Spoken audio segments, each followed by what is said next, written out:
There we go. And then we can do sound to my AirPods.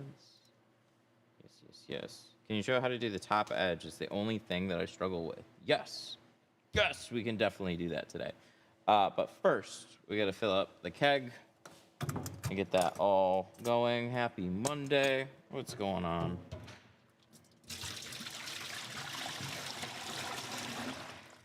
You got 4 windows to do, so we can definitely show it a couple times today. What are we tinting? We are tinting this lovely Mavrick right here. We're doing everything with the windshield. We're doing ceramic. What's the longest you would allow solution to stay in the tank? Ooh, that's a good question. 2 days. Soap starts to break down after, I don't know, let's use this. I like this better. Soap starts to break down after like a day. So if it's cooler out, you could get by with like 2 to 3 days. After that, it really starts to, like on day 3, even with cool weather, it really doesn't, you don't get the same slide. So we'll go ahead and, ooh, let's get that. Get my TikTok machine wet. That's probably good for it, right?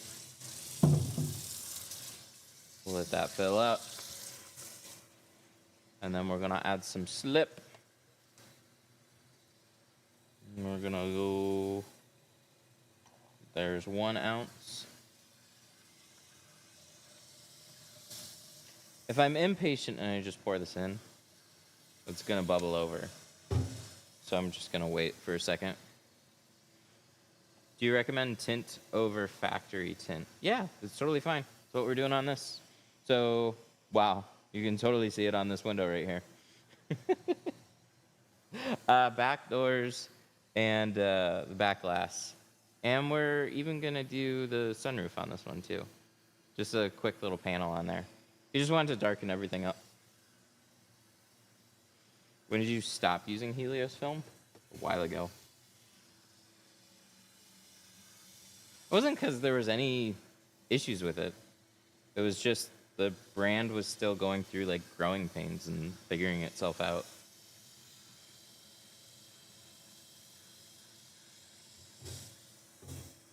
So I don't have a problem with it.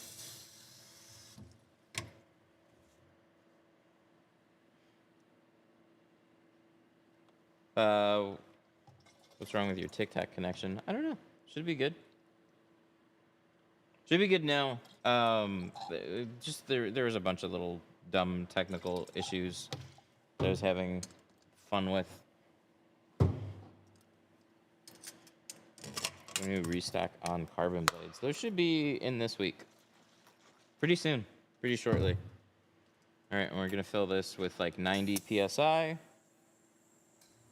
What ceramic tint? It's tint, but it's better. It blocks out heat. It's basically like a heat filter for your car. Is it really possible to achieve 100% spec-free tint? It's possible, just not very realistic. But it depends on, you know, how good of a tinter and how efficient you can be. So, the thing is, most people don't notice that kind of stuff. Like, you can get, like, there's problems with your car. There's going to be little swirls. There's going to be micro scratches with paint. There's 100 little things that are wrong with your car that you just don't necessarily notice. So tint's not really any exception to that. You can have some small imperfections, and most people would never notice. So it's not really an issue. Hang on, let me close this door. Okay.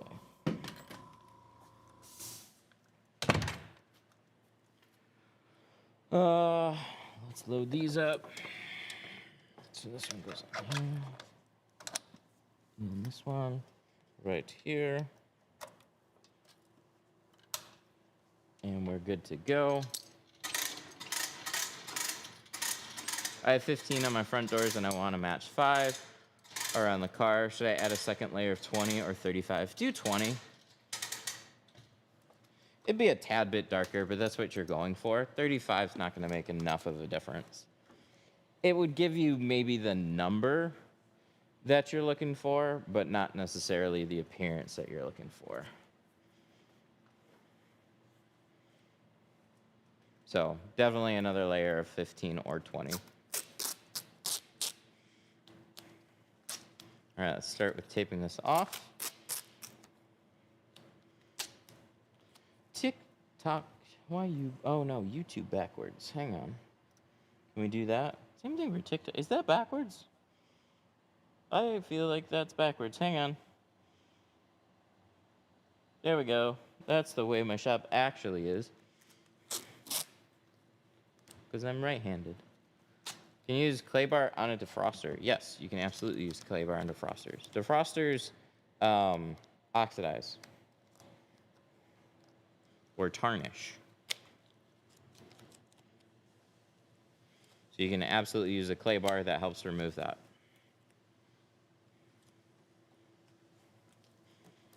I have 20% all around. What would you recommend on a windshield? 50 or 35? We're doing 35 on this one. 50 looks surprisingly darker than you might think.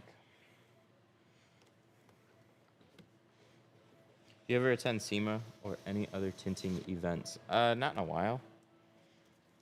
I think maybe this year. Starting to feel more and more left out. And we have more of a reason to go this time.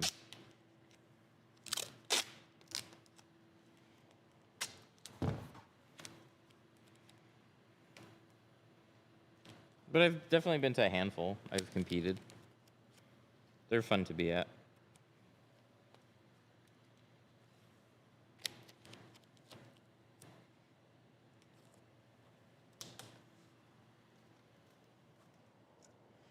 Do you like two staging better? Ooh, we gotta turn off the... Look at this screen!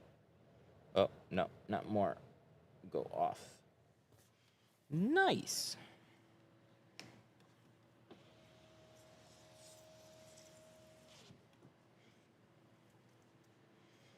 Okay, we'll start with the front doors. We'll cut those, install those, and then we'll do the back. So we'll do them one at a time. How long have you been using Geo? Since 2018?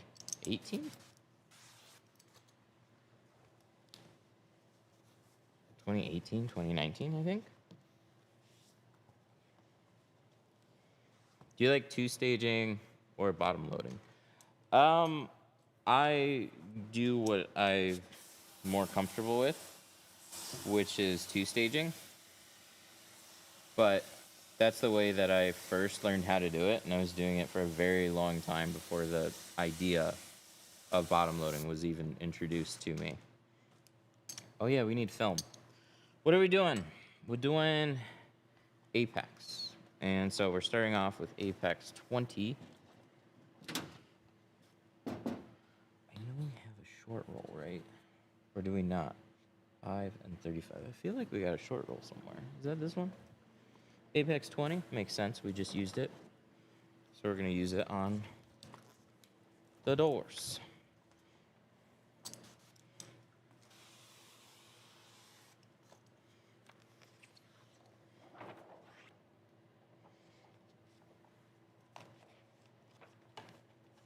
What question was I answering? I do that quite a lot. I'll be in the middle of something and I get distracted and I forgot what I was talking about. He's got like 40 boxes. Yeah, I've been in business for a while. We also have class tomorrow.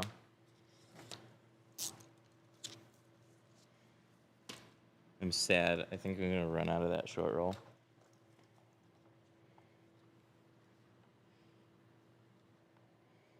Where's your location in Detroit? I'm in Pontiac. We're in Sterling Heights, actually. So you're about 25 minutes from us. Pontiac's not far at all.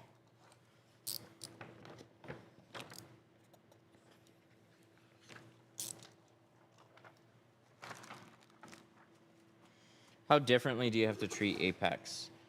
Not a lot. You just baby it a little bit more when you're shrinking it. It's not that it can't take the heat. It's that it holds on to that heat. So I would just go a little bit slower with it.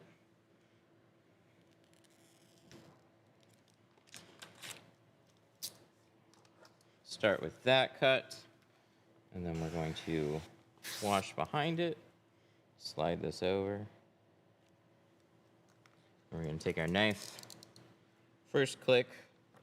Then we're going to go to this right here. Make our side cut all the way down. I forget, Apex is a 2 mil film. So we're cutting through 4 mils right now. So shift it a little bit over this way. So we're still overlapped both spots. We need to then pull this down a little bit, really depending on where our inner seal is. Let's take a look. Oh, wow. Oh, it's down far. Look at that. I don't know why Ford always does this. They got like almost a full ½ inch here worth of space from the outer seal, which is up here, and the inner seal, which is down here.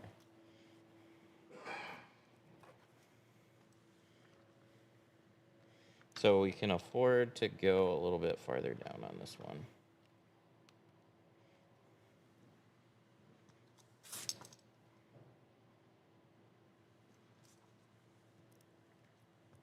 Tack that in place. Make sure that's not gonna move on me. Nice and straight-ish. Yeah, we're cutting both sides at the same time. And before we do that, don't fuck up. I'll try not to. Let's swap out. I don't know if we need to swap it out. Probably just cut off a big chunk of this one because it's been sitting. What do you think of chrome windshield tint? I wish we could do fun stuff, but we're not allowed to have fun. You can do that on the car. You can't do that on the windshield really without drawing too much attention. So I think it's cool, but it's short-lived. And because of that, there really aren't any major brands that do it. So you could do like an architectural film, but I'd be too nervous driving with it.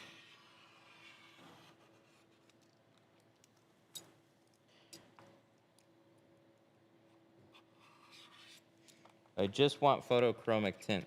I hear ya. The idea is super cool. I've played around with it. There's a handful of companies that use it.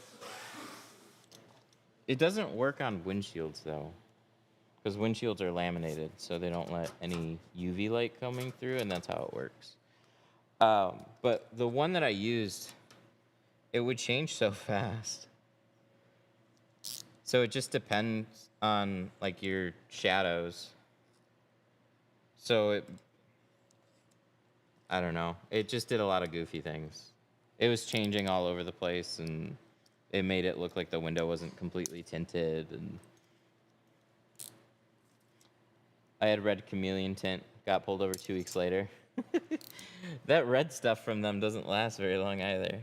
It like turns pink within like 3 months.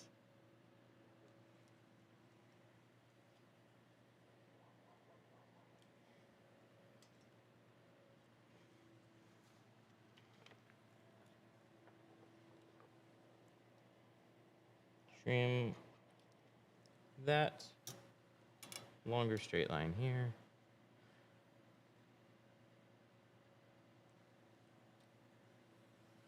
Watching for 5 minutes, I learned a lot. Nice.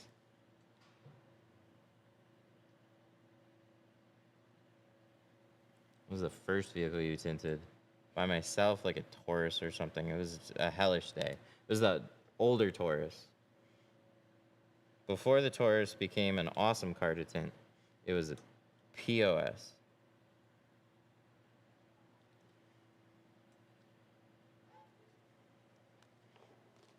I don't understand people that don't tuck the film below the seal. Yeah, you should, at the very least, tuck it a little bit.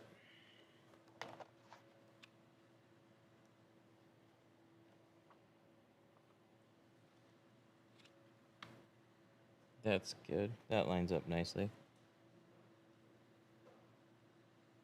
Yeah, the bubble Taurus. That big pile of crap. That one sucked. When do you choose to use the plotter? It's a good question. I typically just use it for the rear windows, so I'm gonna 100% use it for the slider. I'm gonna see what they have for the sunroof, and then the doors. I mean, we've been using it a little bit more for doors because we can rely on it a lot better. It just depends on how I'm feeling that day. If I'm a high production shop, I'm using the plotter for damn near everything. If I don't have much going on, and I just want to focus on being as precise as I can, then I'll hand cut the doors. But the cut that I'm generally going to get from a hand cut versus a plotter is going to be way more accurate. But that being said, I've been really impressed with some of the core patterns. So it just depends. If I want to know that pattern's going to line up for sure, then I'll hand cut it. If I want to know that it's going to be probably good enough, then I'll use a plotter. Can you show how you peel the tint? Yes, for sure.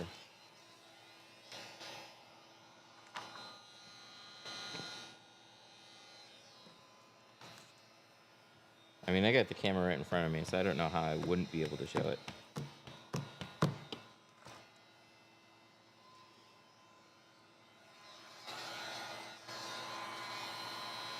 Just float both pieces on top of each other. Yeah, for shrinking. Maybe on the next set. You definitely can. You can shrink multiple pieces together. I don't know why. I've always just done it separately. I almost, I keep forgetting that I can do it together. I don't know why I keep doing them separate.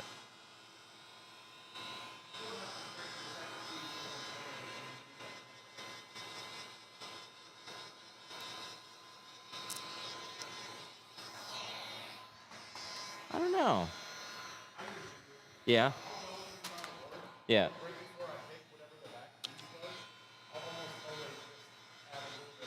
Okay.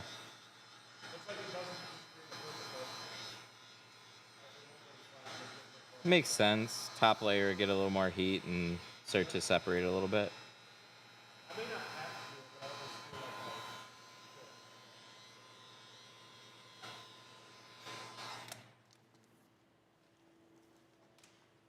Why are you shrinking from the bottom? Snap shrink. So it just shrinks it really quickly. You don't have to shrink the individual fingers. You want to get the whole thing to kind of seal up along the bottom. And then we can check it. All right, like that. Ta-da! Looks good. What do you think about Suntech? They're big company, been around a long time, owned by Eastman, sister brand to Lumar. I'd probably get Lumar instead. But I don't know if Suntech is just a cheaper film because of that. Oh yeah, what are we doing? We gotta cover door panel, or we're gonna get a 1-star review. Let me find that. We're installing from the outside and not the inside, because we're weird.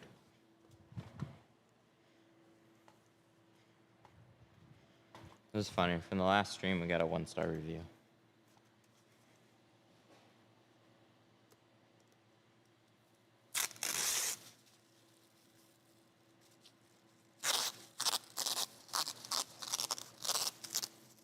We covered all 4 door panels.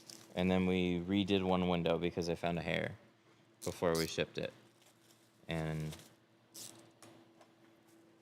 instead of taking another 30 seconds and covering the door panel, I just removed it and tinted it. And then somebody got mad and gave me a 1-star review.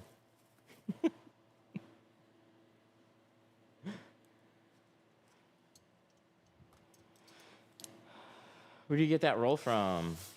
Ooh, it's a good question. Let's see if we can. Over there, you see that? 313 tint right up top.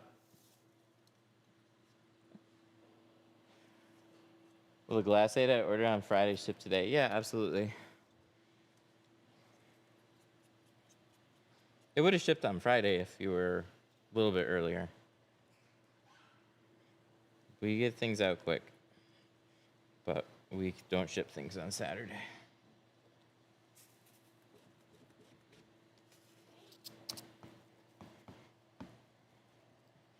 Have you ever tinted heavy equipment? No, and I'm thankful. I've somehow avoided it my entire life. I just never get asked. I'm not far enough out to get asked about it. Why do you razor blade the window? So scrub pads are cool, but I can't feel anything with doing this. Like everybody takes a little scrub pad and go, and then show suds on the window, and it's like, it's cool. But if there was a small speck, I didn't know it was there if it stuck behind. With a blade, I can actually feel what's going on with the window, and it does a better job of cleaning it. So I just always use a blade instead of a scrubby. If the glass is already, like, you don't have stickers to remove, and there is nothing stuck to it, then you're fine to use a scrub pad. It's just you may run into situations where there's something still stuck behind. How come you don't post to YouTube a lot anymore? It's been slower, and then we've been consumed by our software. So it's just distractions. A little bit of both. What does he mean by heavy equipment? Like digger, excavators, and gold rush stuff.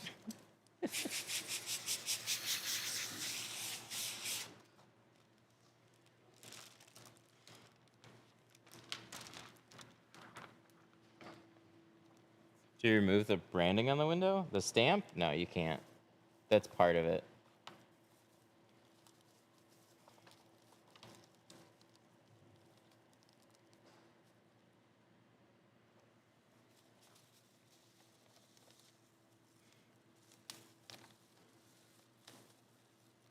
Heavy equipment isn't too bad. I do heavy equipment for a quarry. Nice. It wouldn't fit in here. I don't think it'd make it through the door. Actually, it might. We've gotten semi-trucks in here. But if they're wider, they won't fit.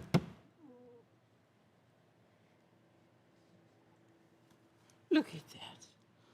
Look at that. Ooh, that looks so nice.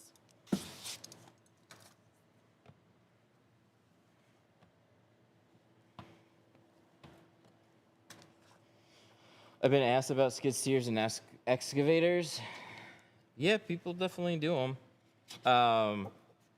Make it well worth your time.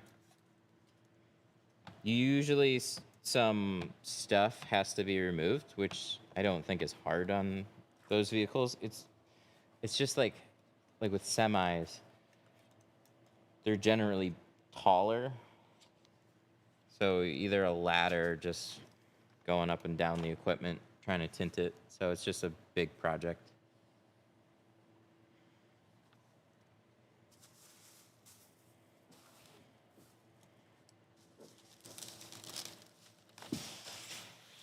Tractor, yes. Plus they've if they've used the equipment, then it's not clean. And so there's just going to be a lot of extra time in cleaning it.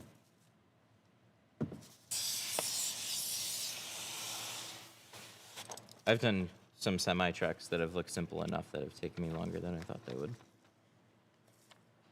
But I just don't get them. I get this kind of stuff. Your average leases is what I see most of the time. It's like a truck like this. Cars, sedans, newer stuff. So what's the advantage of Apex over Pro Nano? Apex is a 2-layer ceramic. Pro Nano is a single-layer ceramic. This is going to be like the biggest feature difference.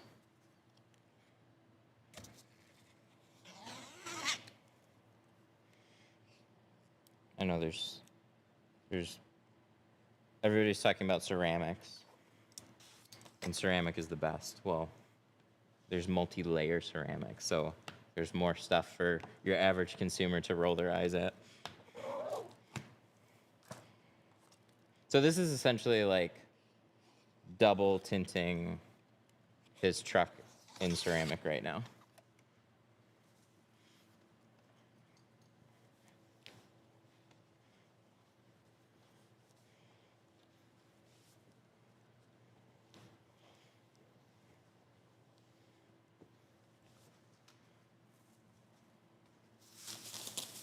Yes, Apex does have more heat rejection.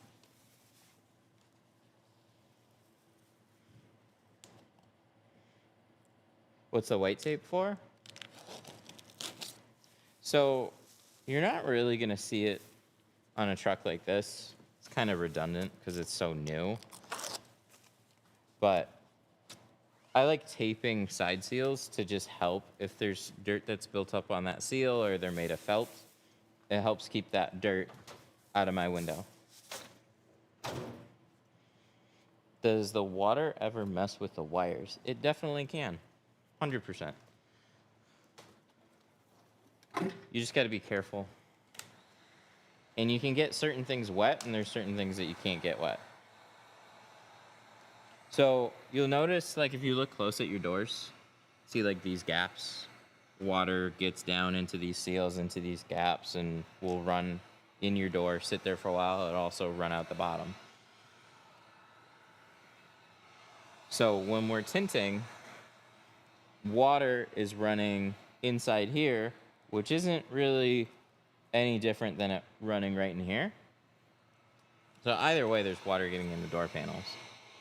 It's just sometimes certain vehicles, like, they're not made to be tinted, right? It's just, they're generally water resistant. So you just be careful. Cover things. Only get wet what's necessary to do, and you're more often than not going to be completely fine.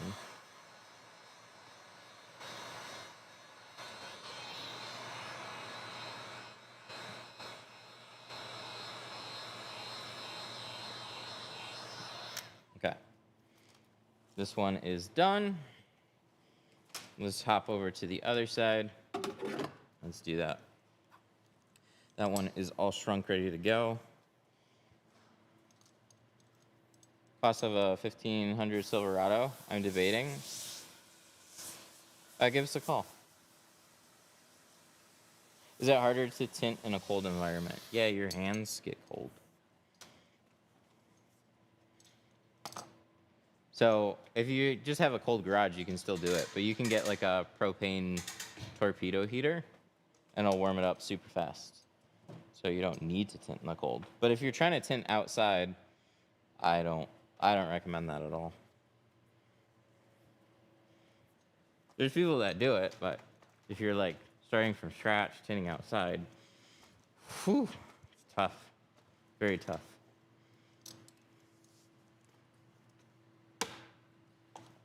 Let's weight this off a bit. I feel like this is wet.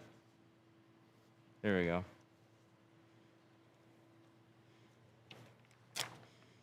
How do you remove fingers that start coming out sideways while doing the windshield? You want to direct them towards the bottom. So you see that when we get to the windshield? Oh my God, we gotta cover this side too. What are we doing?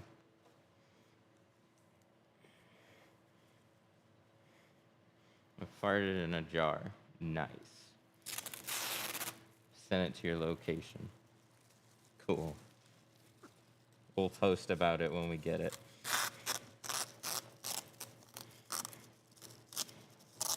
I tint outside, it's a pain, especially with the wind, 100%. There's so much working against you. It's not like trying to just do accessories outside. It's like the wind and everything is working against you. So you just need things in place to try and manage those, and you just don't have a lot of control. So in a garage, I have everything controlled.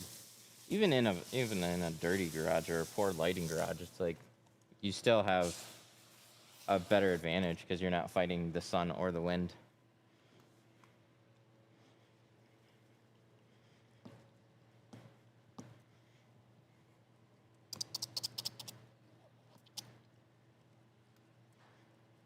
So you are a real professional. Yes, I covered the door. Man, I can't tell you how like uncommon that still is. It's just people don't see it. Everybody that live streams or shows a video gets put on blast if they don't, though. But it's 100% just like people are tinting straight over your door panels.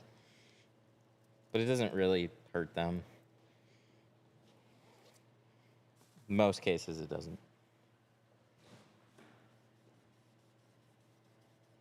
Why are you taking a razor blade to the glass? Because I'm angry at it and I want to scratch it up. Even though we're cleaning it.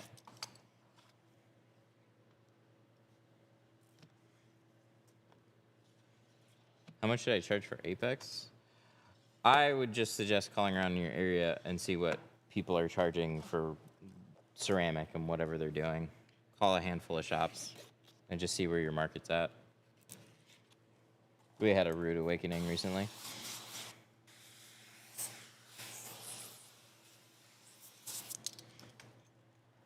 Do you do classics? No, not typically. I've done them. Last one I did was like a 922. They just take up so much time. Oh, no, it wasn't. It was another one.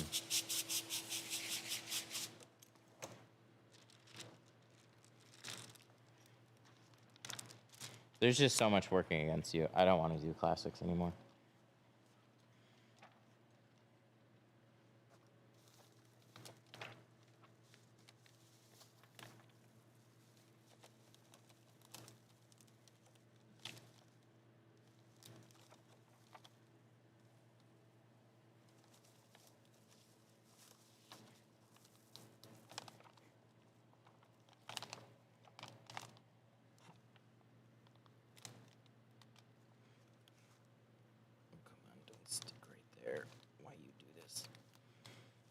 There we go. I did a Firebird.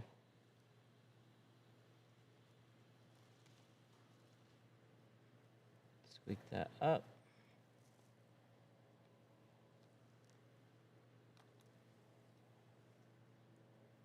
Push this as close as we can.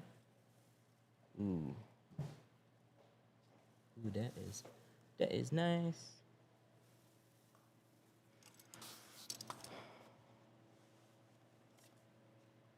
How did the rude awakening go for you? What, a classic car?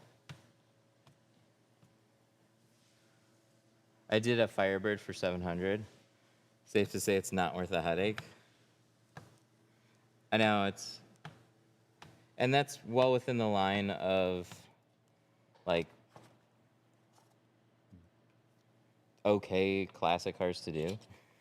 I mean, it's somewhat of a pain, but it's not crazy difficult. But they're so different.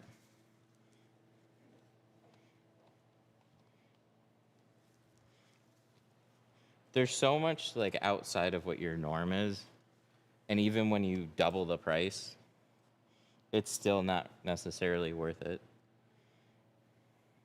I think the worst thing on classic cars is just if something goes horribly wrong, it's just hard to find any parts for them anymore.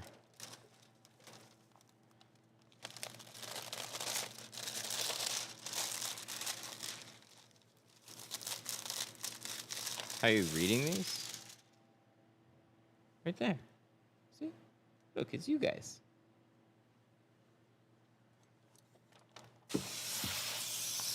I get a headset too, so I can hear you guys too. It's actually all working perfectly today. And then that's when it started to break.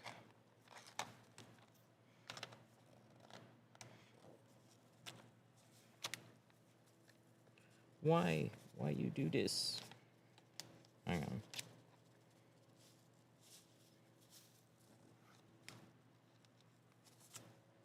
Our Nissan Altima's windshield's harder to shrink.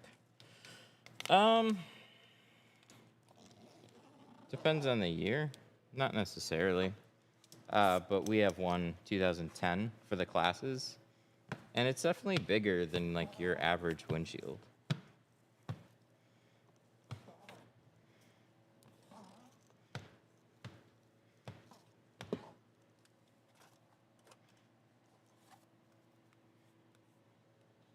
Are coupes easier to tint? No. They just have a couple less windows, so shops then feel inclined to charge less sometimes. But the windows are longer, and then you have to climb into the back. So I can spend just as much time doing a Mustang as I can doing a truck.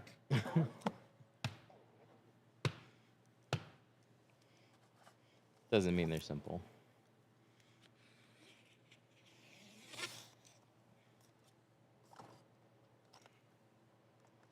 Oh no, my squeegee.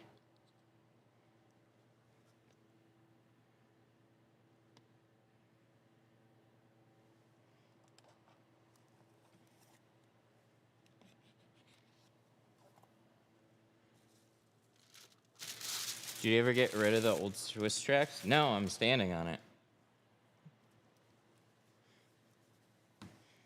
All this is the original stuff from like 2020? No, 2019. Good God, I got it here in 2020. No, it was 2020. Yeah, I got it in 2020.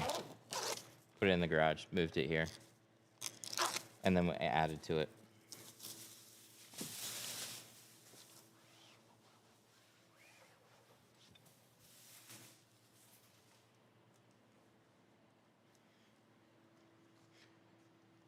How do you deal with tint not wanting to stick to a dot matrix? I don't worry about the dot matrix. Neither does anybody else. Like, it sucks, but there's no magic tricks out there for it. It's just go walk around a busy parking lot, look at every sedan or coupe, and look at how the edges look on the window tint. Trucks and SUVs will have factory tint that will mask the dotted areas on the rear. But any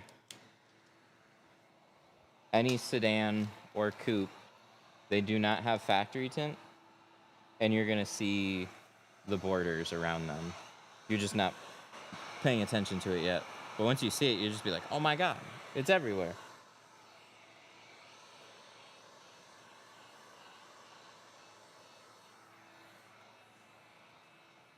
Do you have a heated floor? What the fuck? Does anybody? That sounds lovely.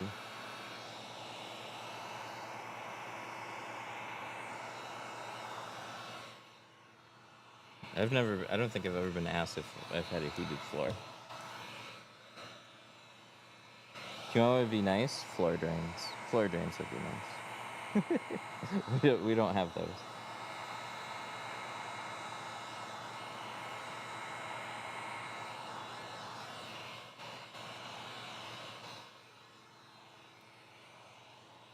But that sounds fun.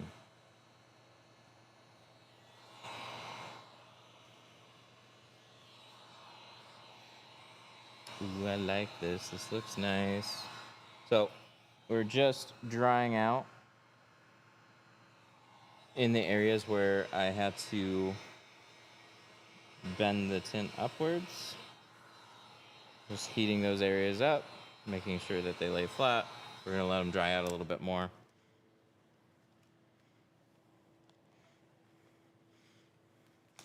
I got 2 drains in my garage. I still get puddles of water. Man, that's been like most places I've worked at. There's a lot of them that are just not sloped. Or they'll like pull up right near the drain, and you're like, oh, come on. Because the drain is like slightly higher than the rest of it. It's so annoying. Where's my... Are you doing something else before putting the tape on the sides? Because my tape does not hold. No. We're not doing anything. First thing that we do is roll down the windows. But there's certain surfaces that stick better than others. So this has painted, not plastic trim right here. So like if you've tinted it 2 or 3 times, it'll start releasing, or if there's like oils on the plastic. So you can just wipe it off with alcohol first if you want. That can always help, because there'll be like interior dressings that'll keep tapes and panels from sticking. But this will stick super well to felt, and it'll stick super well to rubber. But don't get it wet first. The first thing I do is roll down the windows, and then I'm going to take a piece and then wrap that.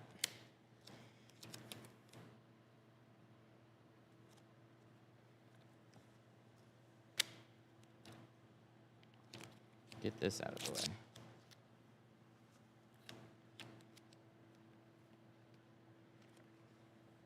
This is funky. I have to take a look at that.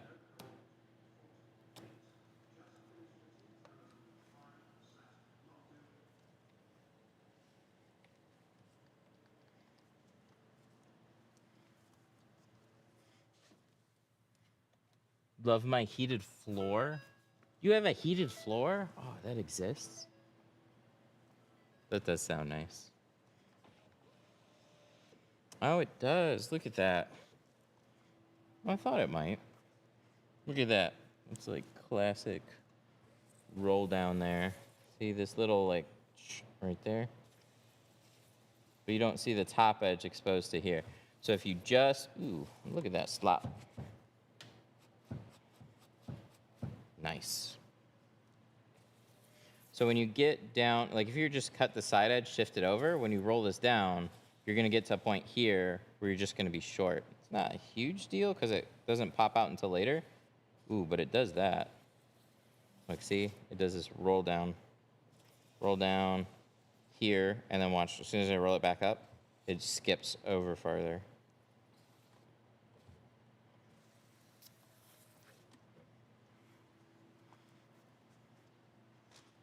So what should we do?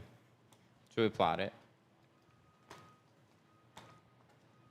Or should we hand cut it? We'll do popular choice.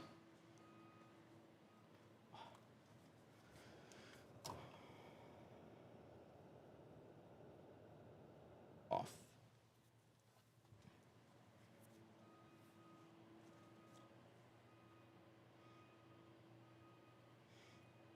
Why is that?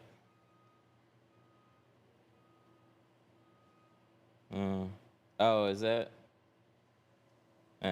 Whatever.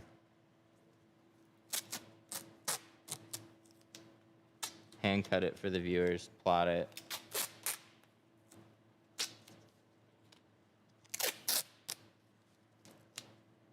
Should we do both? Should we plot one side and then hand cut the other?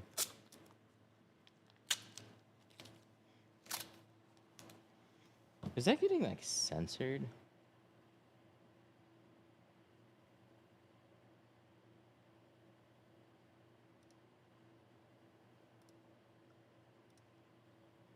Oh. There we go. That helps.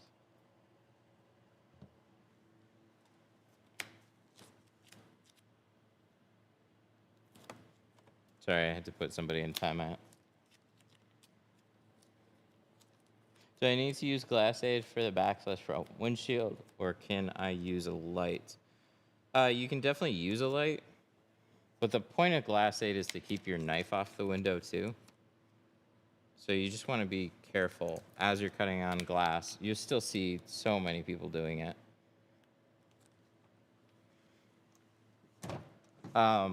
Glass, no matter what blade you're using, can absolutely scratch. With a stainless blade, doesn't matter. It can still scratch.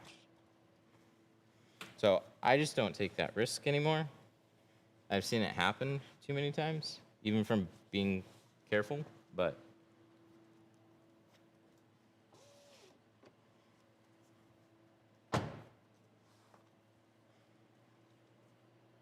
wow, we getting popular today.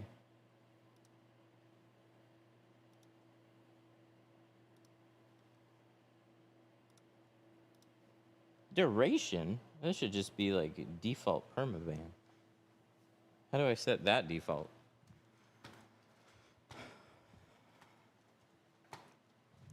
All right, so let's go ahead and cut one out. I just cut in the glass, only had one window, leave a scratch around. Oh, it just happened to you? That sucks. For a panoramic sunroof, do you recommend adding ceramic over the factory if I live in a hot area? If you feel a bunch of heat coming through.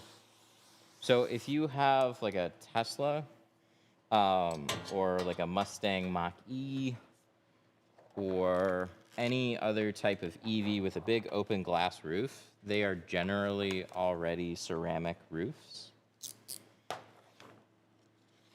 But if you have an actual shade, see that? See this one that goes over there? So there's likely not to be anything on the glass because you have a physical shade that you can put in place.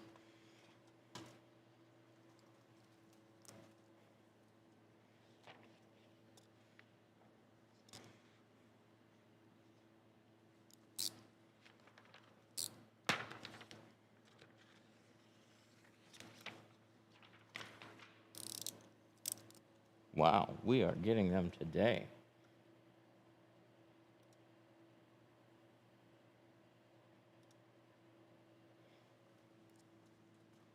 Okay, so let's hand cut this one, and then I'll decide what I want to do for the other side. But we might plot one side and we might hand cut one side. Well, we're definitely going to at least hand cut one side. So we're going to start here. Let's make this cut first. This side stays the same throughout. Shift that over, go to this side. So we know this side starts to fall out, but it doesn't fall out until it's all the way down here. So I'm just gonna pick a point, probably where it starts to like go like this and then bend out. We'll go to the top of here and just cut straight down.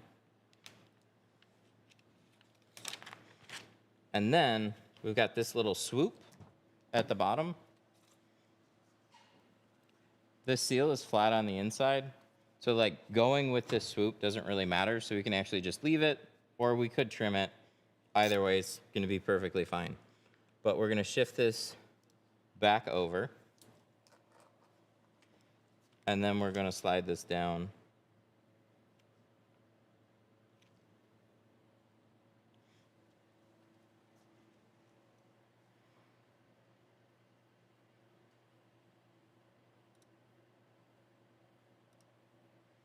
There we go. We got a lot of spam going on today. We might need to volunteer for YouTube spam. It's generally not this high. Okay, but we'll pull that down. We're gonna tack this in place.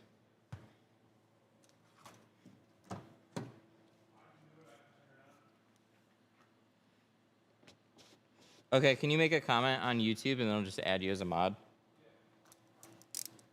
Because I think that's where it's coming from.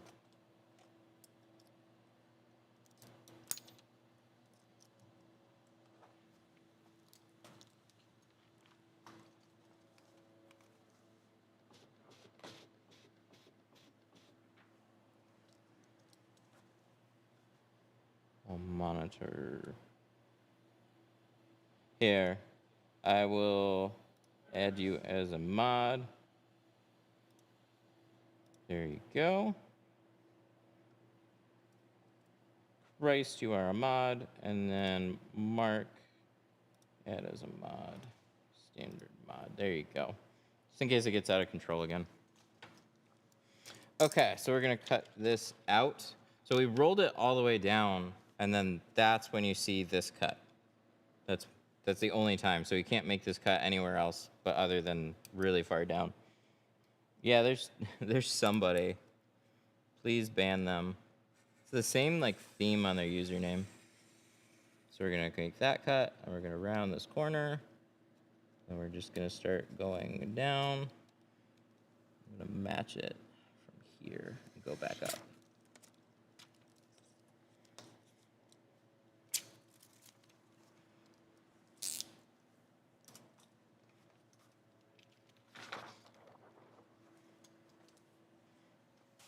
I'll moderate for you as well. I appreciate it. I just put a couple up there. Okay. So this is just going to be a straight line. And then this is where we're just going to have to guesstimate a little bit, but I'll explain that as we do it.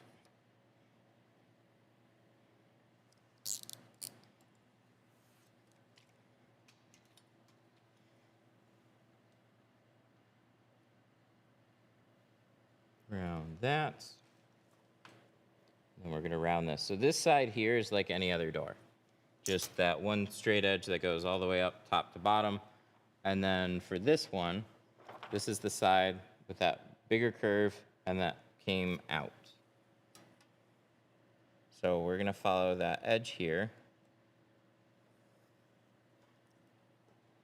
Oh yeah, if somebody's just spamming a bunch of messages and just being weird, just immediately ban them.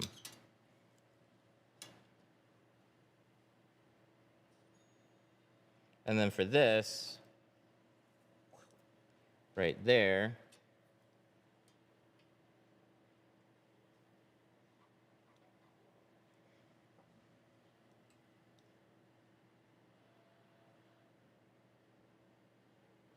let's trim that off there.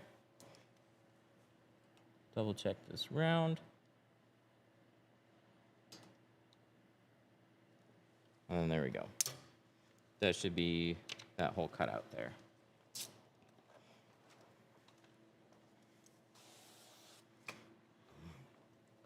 Jesus saves. Yes. Okay. So, a couple things to note, because a lot of rear truck windows do this, and certain sedans do this, where your window is all the way up, it looks fine, and as you roll it down, it starts to separate out from the seal. And you have like a fair amount of play in this window going back and forth. But you're not going to be able to see this cut that's all the way down here because it's down inside the door. So the way that this edge completely lines up doesn't matter past like this point in here because it's already down there. So as we roll it up, as we roll it down, it isn't till there till you really see that point. Even then, it's somewhat blocked by our seal there. So there's it only matters really like so much.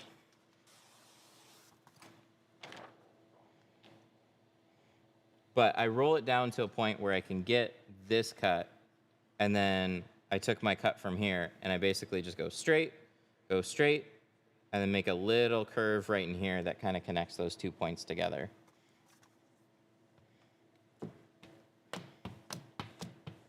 And now we're ready to shrink and install it. What type of truck? This is a Ranger. No, Mavrick. God damn it, I keep saying that. Are they making both at the same time? What's the difference?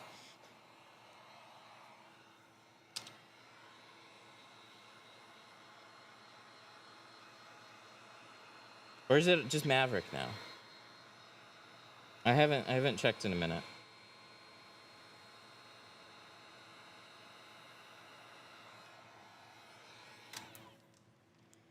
Put a little shrink on that. Let's cover some door.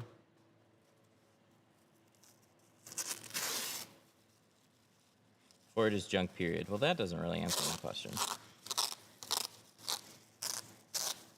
Mavrick is a unibody and built to be a cheap, fuel-efficient truck.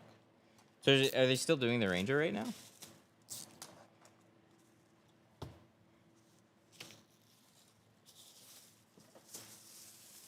They make both. Okay.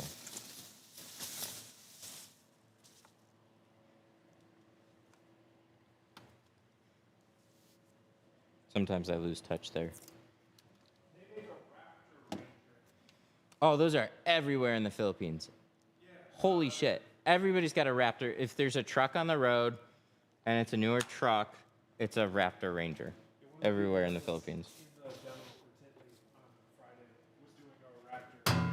Yeah. Nice.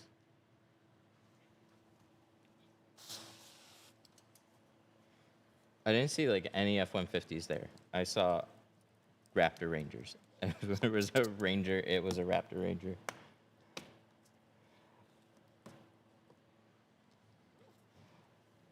Have you heard of Rogue? Just started out tinting. Mm-hmm. Yeah, that's Solar FX's everybody's brand film. They don't really say much about it though.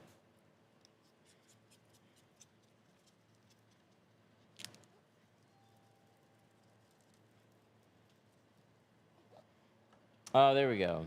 Ranger is a mid-body on a frame. Mavrick is Ford Escape. I got you.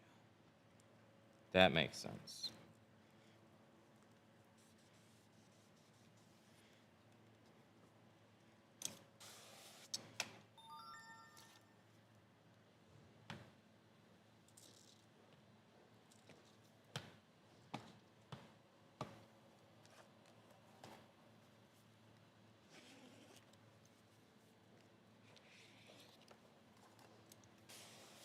Well, I would like to tint Mavericks all day now. That sounds lovely.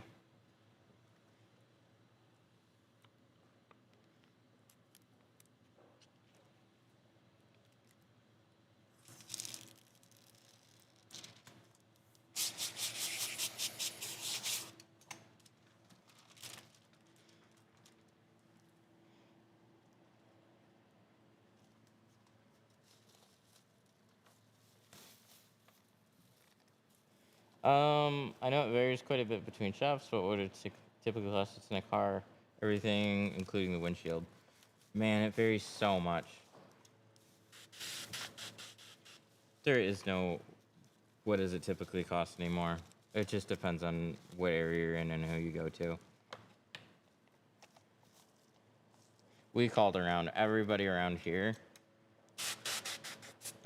is doing like ceramic full with the windshield for anywhere from like $350 to like $550.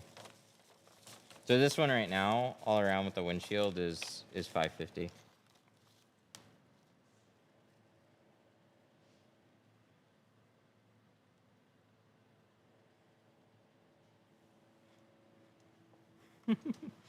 I tried to peel the tint like you, but I can't keep my teeth to do it. You can also try and flick the corner with your fingernail. It just takes practice, though.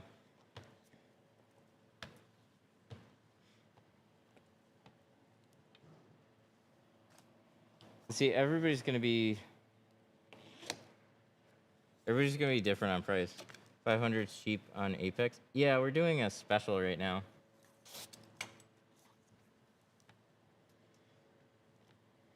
So I think our current lineup is going to be C2 ceramic, or C2 carbon, C2 ceramic, and Apex. And right now we're just doing a cold winter special.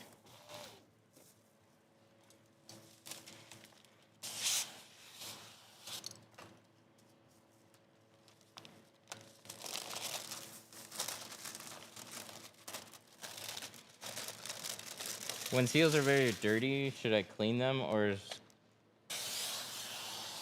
is the glass okay? No, you definitely want to clean them. Clean them or put tape to cover them up.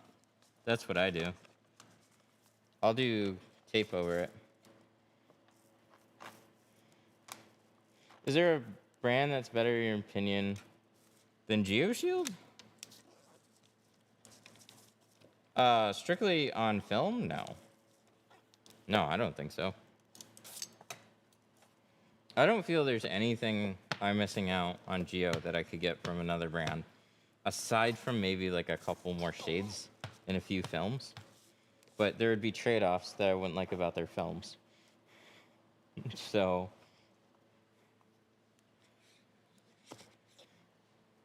No, that's why I like using Geo, is I don't feel like I'm missing out on anything about them.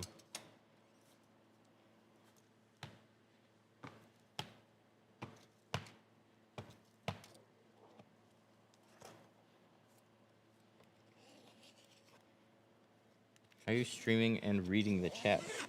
Psychic! Or we... Oh, what? No! Why does my triage card scratch the tint? Might be time to replace it. They do not last forever. And you can still pick up dirt specks. So, in between every pass I make with this card, or anytime I pull it out of my tool belt, I do this. Every time. And then I'll make a swipe with that. But doing that, there can be dirt anywhere in here that gets on your card. Make sure you always swipe it off. And then eventually they will wear out.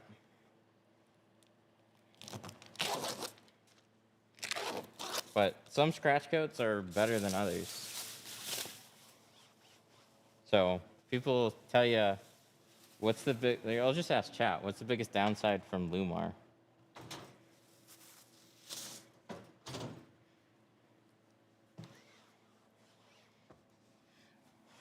Why does my tint not stick to the back window when I use the dryer sheet method? What dryer sheet are you using?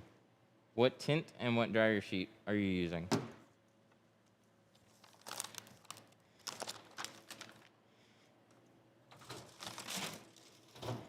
I hope I haven't. Do I have enough? I think so.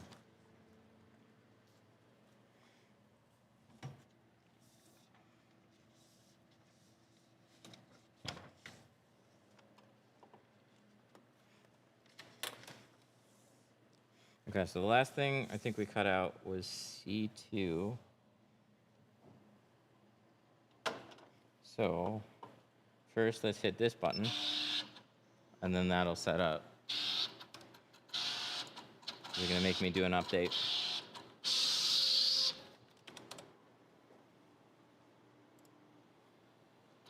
Wow, let's go there.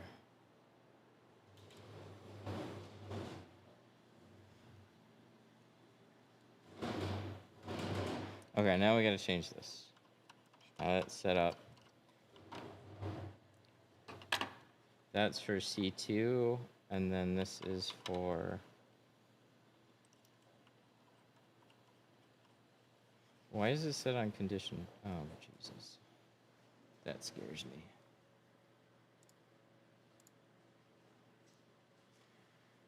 Okay, 2025 Ford Maverick. There we go. There's our vehicle. And then we're going to go all trims. And we can cut out the rear door. Go to cutboard. Delete this one. Change this to 24-inch roll. And then we should be good.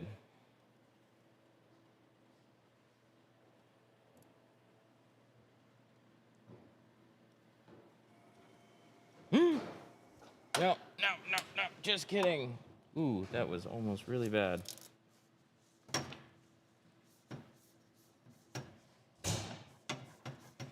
Sorry, I forgot one little thing in my setup.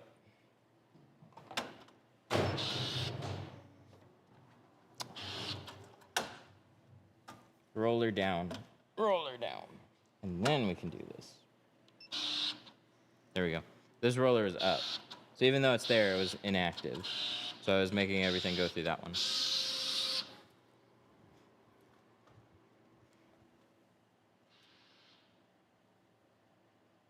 Come on, TikTok. Come on, TikTok. Whew. We saved it. All right, let's go. Here we go. That's better.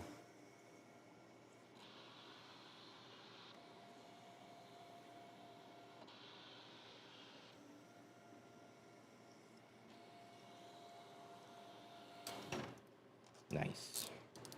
Okay, so we have something. How good is that something? Well, let's find out. So why are we freehanding it if you have a CNC cutter? Because people have questions. One, how do we hand cut that window? And two, okay, so you hand cut it. How does that plotted pattern compare to that one? So that's the question we're gonna answer.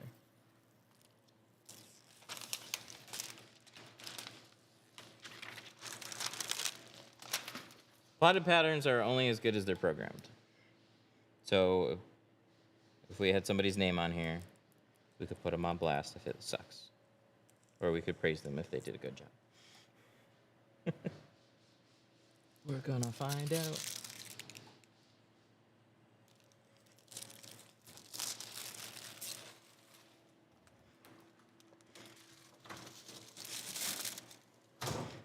I use plotter. I've been told I can't tint if I can't hand cut. Yep, I know. I was told that years ago too. That you're not a real tinter if you only use a plotter. That's bull. But there's reasons why you want to be able to hand cut. There's times that the software is just not gonna work.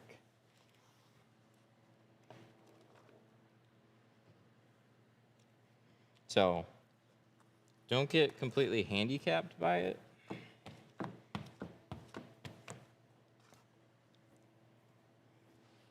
But I disagree.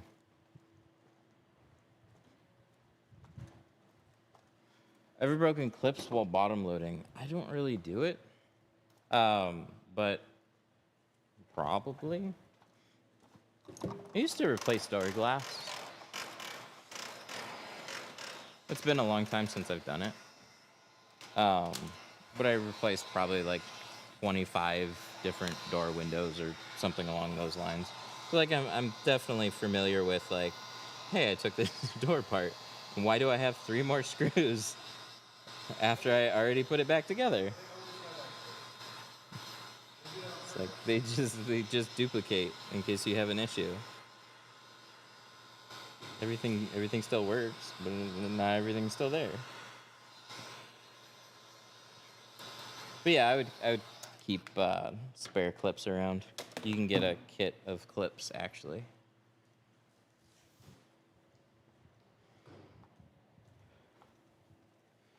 Practicing with Lexan or Tint X, and I use the Bounce dryer sheet brand. Bounce doesn't really work very well anymore. Try Snuggle. Bounce was super popular for a long time, and it still works. It just doesn't work as well as what it used to. But the biggest reason your tint isn't sticking is usually just how you're doing it. But start with that first.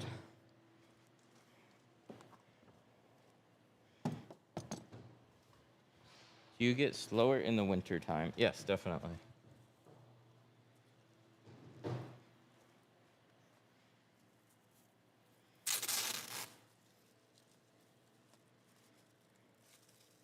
I haven't had a car in like 2 to 3 weeks. Yikes. Yeah, that's definitely not fun. We went quite a while without appointments, and we're still like struggling to keep up appointments right now. It's not easy on us either. There's a lot of snow on the ground though. It's very cold, so hopefully when we break out of that, it'll just be more of a normal summer.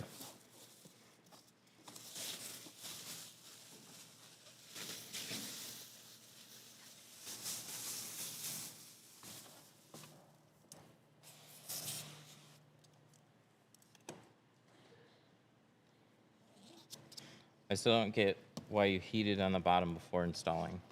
So the glass is curved and the tint is flat. So you essentially have to mold it to fit that curve, or else you have like these spiky air pockets called fingers pop up all around the edges.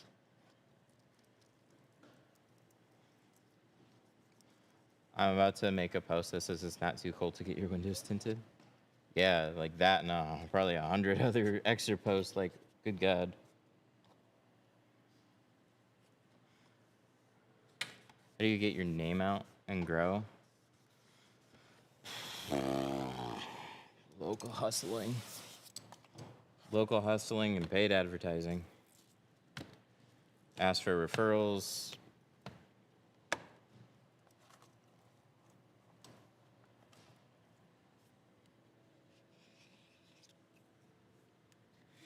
Social media and advertising.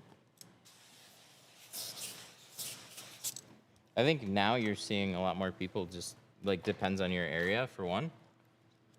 But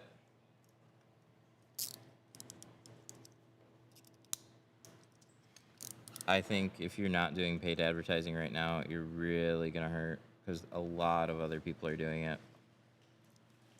This is part of the business. So it just depends. Depends on where you are, how many people naturally come to your business, and if you aren't seeing that, then other people are paying for that traffic, and you're just missing out.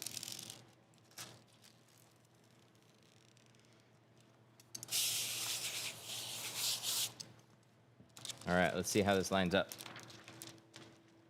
Let's go, core. I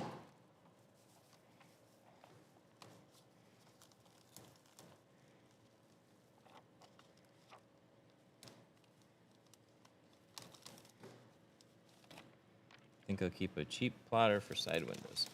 I think it's worth it just to get a full size, because you just end up wanting it a lot of times for back windows, but if you're doing trucks and side doors, like, I get it.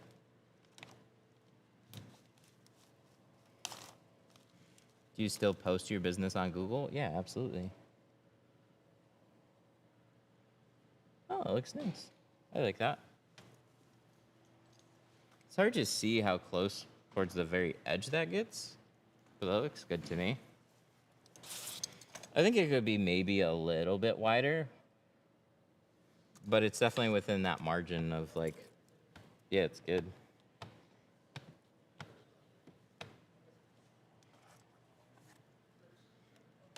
But this cut here, like, see how that lines up? That's nice.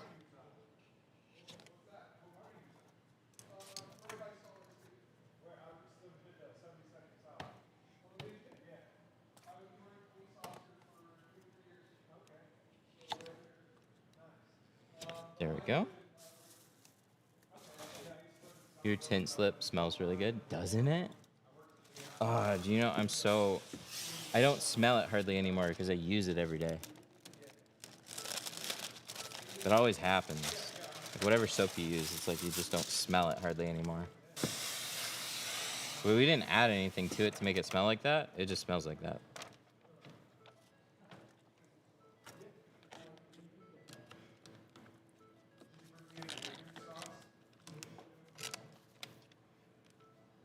I don't know. I don't even know how to describe it, because it's not like a cleaner smell, or it's just like a nice, pleasant, like, ooh, what is that? That's nice.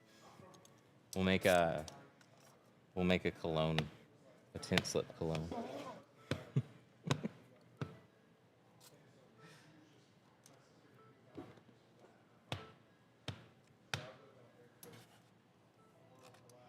What dryer sheets do you use for dry shrinking? Snuggle.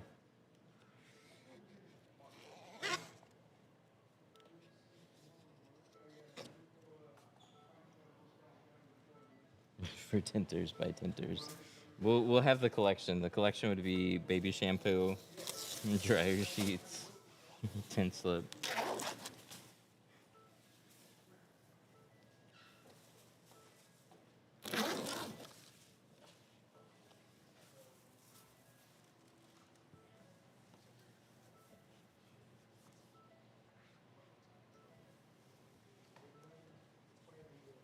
There we go. This one's done. What's your opinion on cheap Amazon tint rolls just for practicing? I think it's great. Save whatever money that you can. T-View was a really good film to practice with. It's like just under $100 a roll. It's really tough to beat. You just want to look for like an inexpensive dyed film. Don't go for an inexpensive carbon film or an inexpensive ceramic film. They just do not shrink the same. So like nice carbons and nice ceramics from most brands are to the point where they're much more shrinking friendly.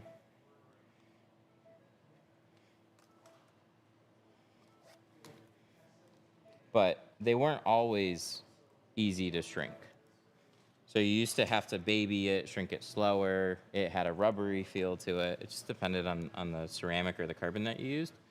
But what I've noticed with a lot of cheap carbons and cheap ceramics is they're still really difficult to shrink. So keep that in mind. Look for just a cheap dyed film because it's the most simple way to make film. All right, let's reopen this. Okay, so we want to go back to the slider. And we're going to cut that out. I wonder how short it is. How many windows? They have 3 options? Oh, that makes sense. A manual slider.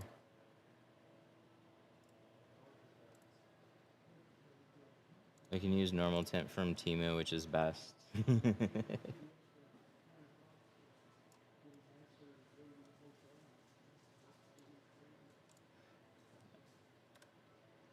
We'll do this.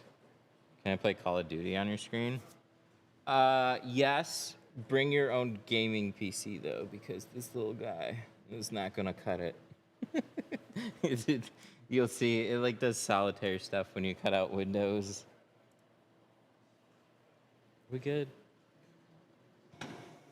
Yeah, it's getting a little close. Should have made sure it was straighter, but it'll be fine on this.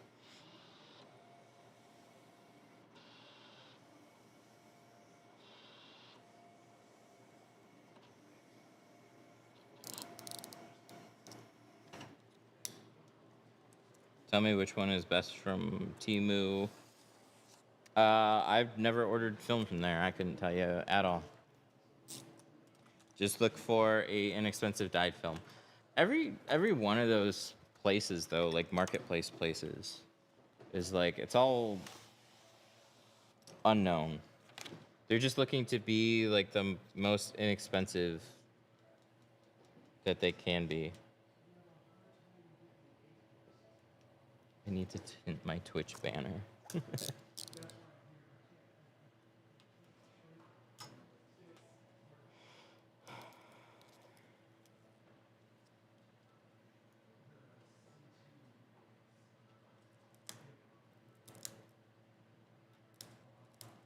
There we go.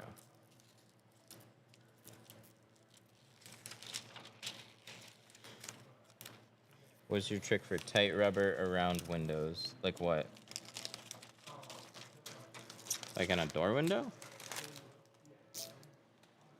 What's the best film on Amazon? I wouldn't buy any best film on Amazon. I would get a budget film and practice, and then I'd immediately move off of Amazon. Amazon takes like 15% fees. And they're not getting professional tinters on Amazon. It's just DIY enthusiasts. So they'll have to mark up the film in a way to cover those fees, where they can just save those fees on their own website. So that's why you don't find any reputable brands on there.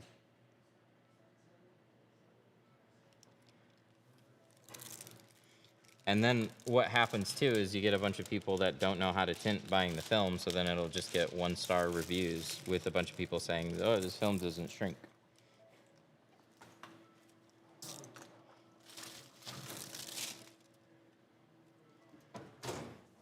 It's just not great for it.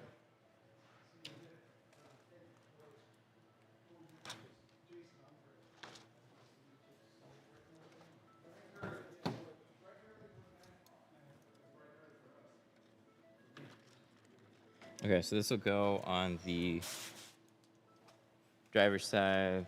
This one will go on the passenger side.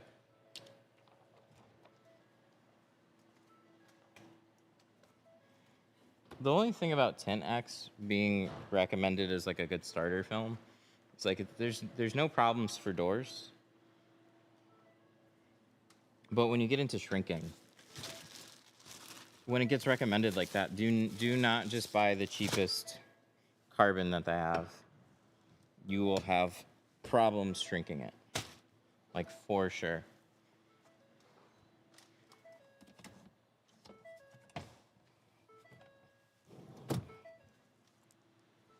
Okay, so that's all good. We need some towels.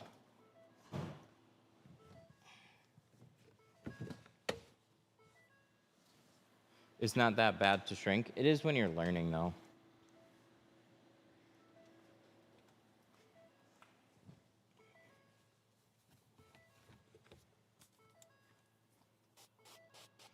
Wow, they're so little. Look at that.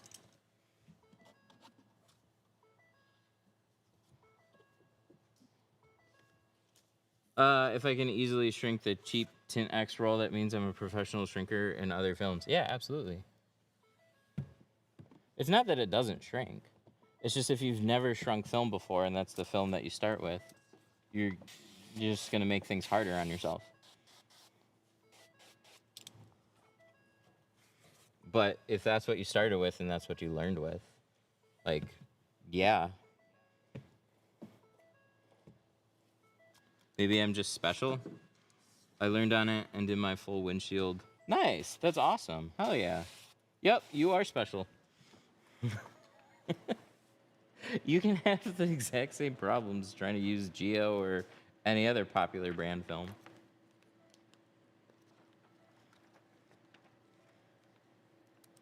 Some people get it really quickly, and some people just don't.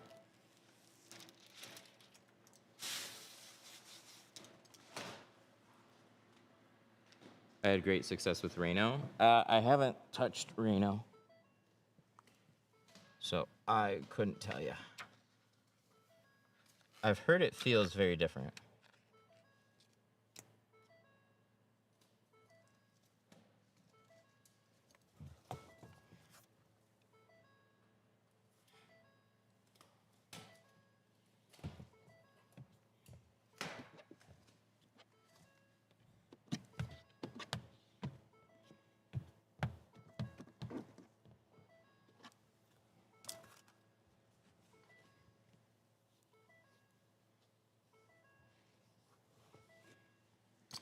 There we go. There's one slider. Let's take this over to the other side and do the other one. Doo-doo-doo. No. There we go.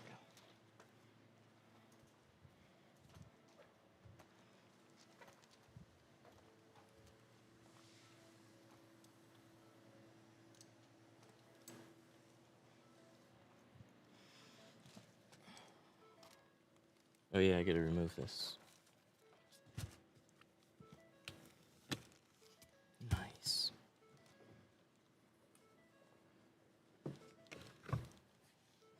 Yep. Easy film or difficult film, they both have the same rules. So if you stick to those rules, it's usually just a matter of like, some films can't take heat the same way. Some just need a lot of extra heat as you get towards the bottom. Or some burn fairly quickly. But it's hard to just generalize like that. They all stick to the same rules.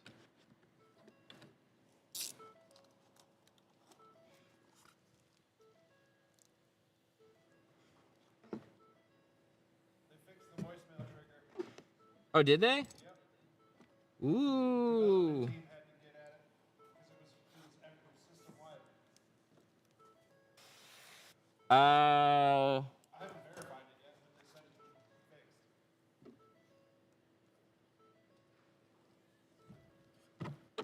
Yeah, let's see if we can try it out. Did that like just happen? I just got the email like 20 minutes ago. Because there wouldn't. We were getting around it anyway. Right. No, I know. I wonder if it probably just didn't trigger that one time. I don't know.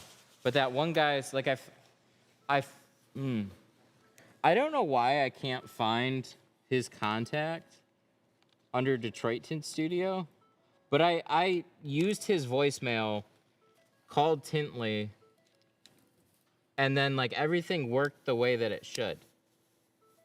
But he called, left a voicemail, and it was like a picture perfect voicemail, and it didn't add the tag. So then it was just talking to him like, sorry I missed your call. And I was like, oh, come on. So like it still worked. It's not the way that it should have from the beginning.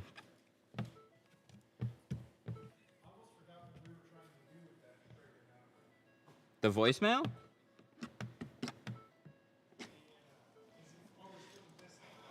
Yeah, it's because it can't distinguish between a missed call and a voicemail.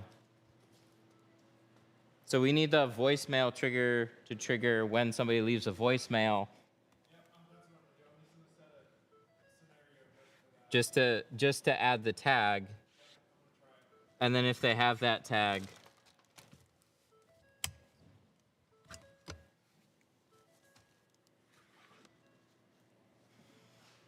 All right. Got one more window to code out. I didn't even shrink those. Is anybody confused? Let's go to vehicles. Let's go back to our back window. Choose this one, add, go to cupboard. Break these apart. Can you tint my glasses? Can you, I would just get transition lenses. What's the duplicate button? Is that this one? Yeah, I can cut this out twice.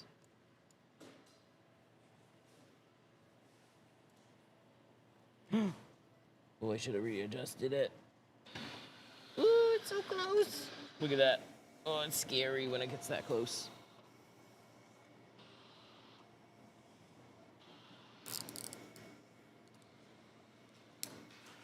Any tips for a RAM? Oh, ProMaster.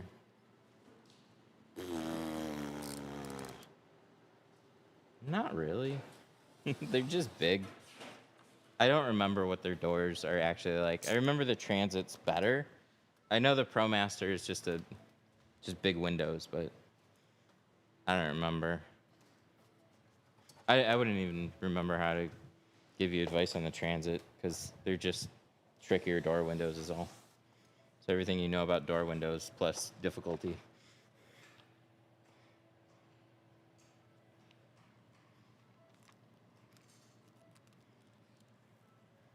How much was that machine? That one is $7,500.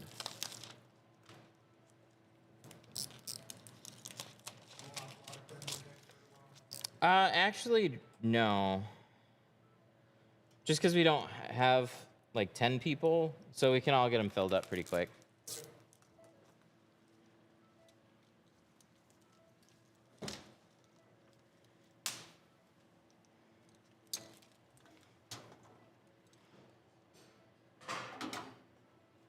Tinting a window takes me about an hour. You feel the film takes me about 20 minutes of it. Then practice. I would take a bunch of little pieces and then just like practice, just quick repetition over and over with a bunch of small pieces, and you'd be able to start peeling windows much faster than what you can now. Can you pre-cut for my vehicle and then ship it? No, we don't do any kits. There's a lot of sites, it's just we don't do them.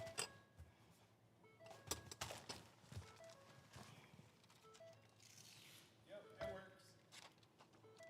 Nice.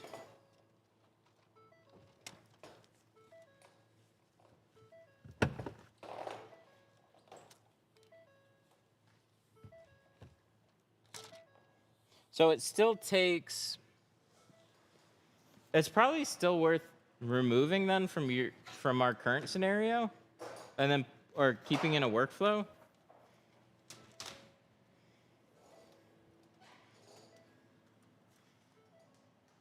Yeah, that's interesting.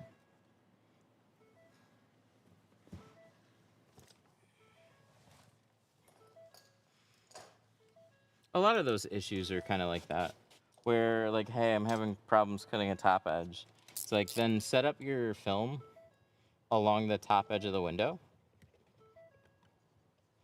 and then just practice cutting it. Shift that same piece up, cut it again, and do it again, do it again, do it again, do it again, like rapid fire. That way you aren't starting from scratch every time you're getting to that point. It'll just make getting that learned a lot easier.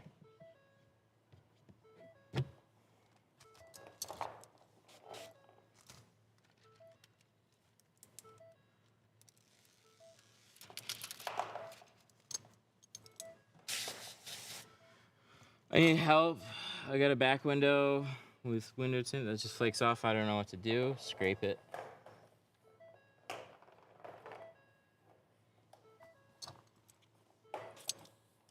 You can try a steamer. Honestly, there just gets to the point where some of them are so bad and they're going to take you so much time. You're better off either getting them to pay to replace the window,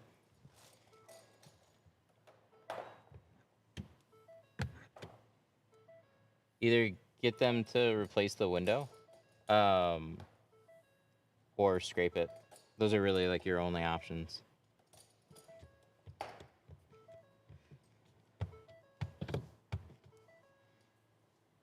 Nice. There we go.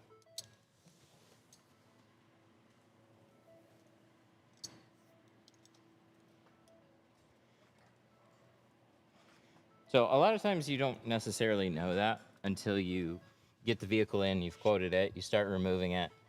And that's where you gotta just like, you gotta make a choice. You're like, look, I'm sorry, I didn't know it was gonna be like this. Blah, blah, blah, blah, blah. We either gotta scrape it, or I would recommend just getting the glass replaced.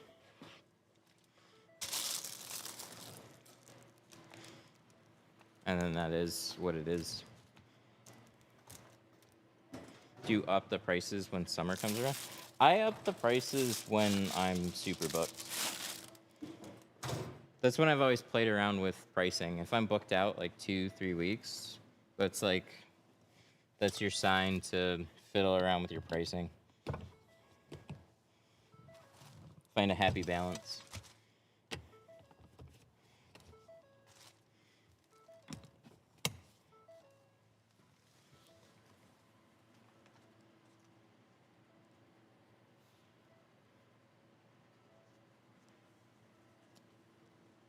Fellow shop owner in Oxford, love your content. Oh, thank you.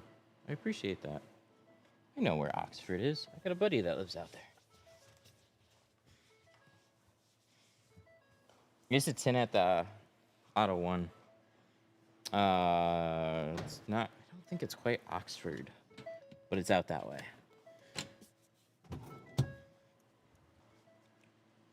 Who's your buddy? His name's Nick. Industrial steamer, a bunch of razors, and a prayer. Yeah, no kidding. Basically that. All right, let's cover this up.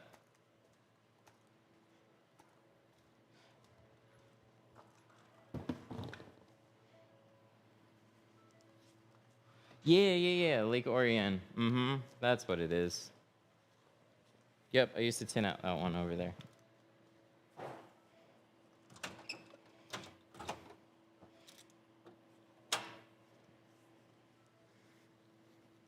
Not my favorite place ever, but they're a decent account. They kept us busy some days. All right. I'd like to point out the vehicle is not on. It's just because the door was opened while the car was on, and now it's off. And so now it's just giving me that ding, ding, ding. until I close and reopen it. Dude, I don't know why I can't seem to tuck these towels to save my life anymore. Some of them have foam strips down here, but I'm gonna get this close, and then I'm gonna add a rope. Doing a full shield or just a brow? Full windshield. We're doing the full windshield in 35. Boop, boop, boop.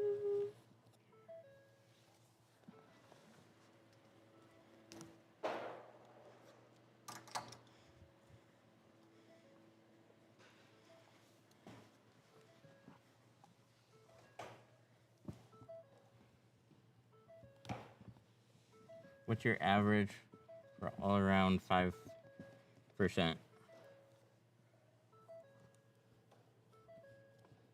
Like, costs? How many car batteries have you... It's just a dinger. The car's not on. But a couple?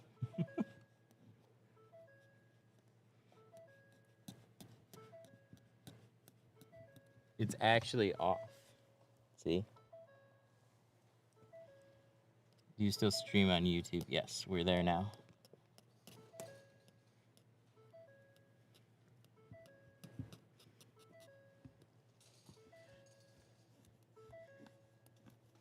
Homemade? We actually make these, yeah. These are the ones that we have at...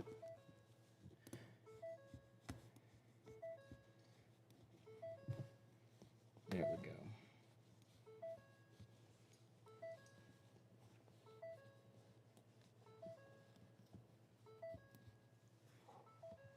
I just want to know if 320 is average for all four and the rear windshield. Yeah, that's respectable for sure.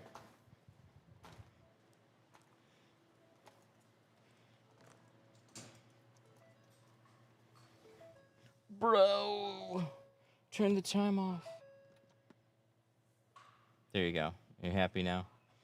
All we had to do was turn it back on, turn it off. That's fine. Why would somebody pull shrink? It's just a technique. If your windshield is very curved, it's a way to flatten out the film to make it easier to go around those bigger curves. You don't necessarily need to, but it just depends on what you're working on.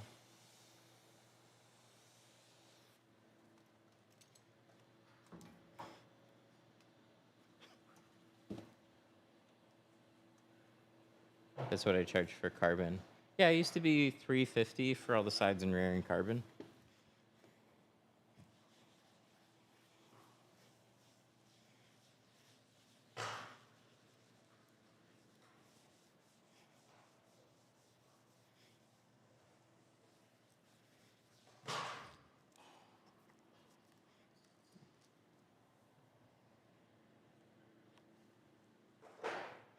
Oh yeah, I was gonna do something on a sunroof. I gotta see if they have a pattern for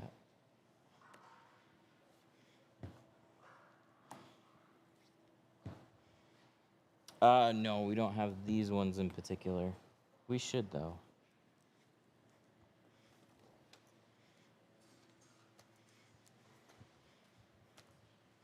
GeoShield has these ones on their site as far as I know, or very similar.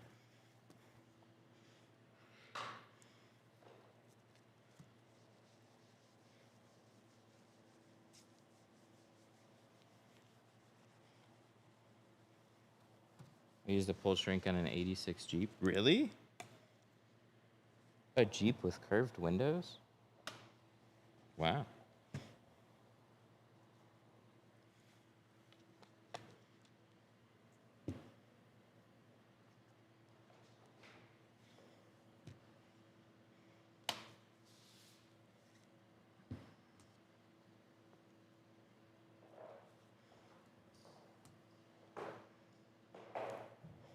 What's for lunch today? Coffee.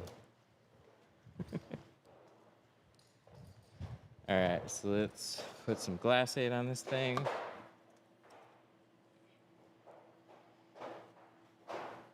Windshield, we're doing what percent?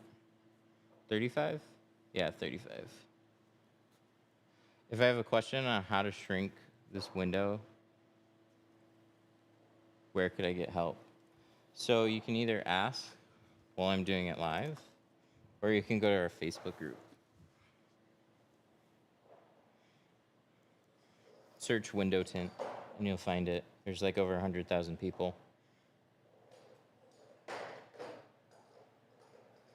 Window tint -313tint.com.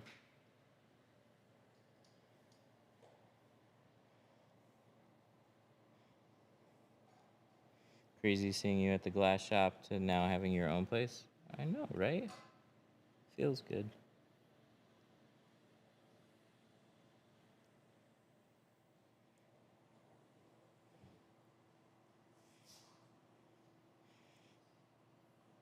Legal?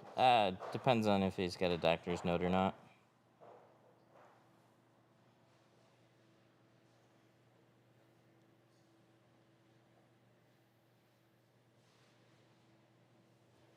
What's the white tape for? So when I go to cut this out, I don't scratch the window.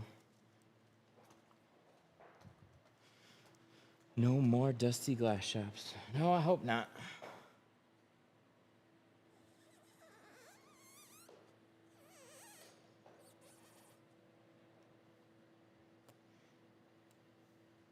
Oh yeah, I was not born here. We had to work hard for this place. And even then, like, this place was not as cool as it was even a year ago. How do I get a doctor's note? Go see a doctor.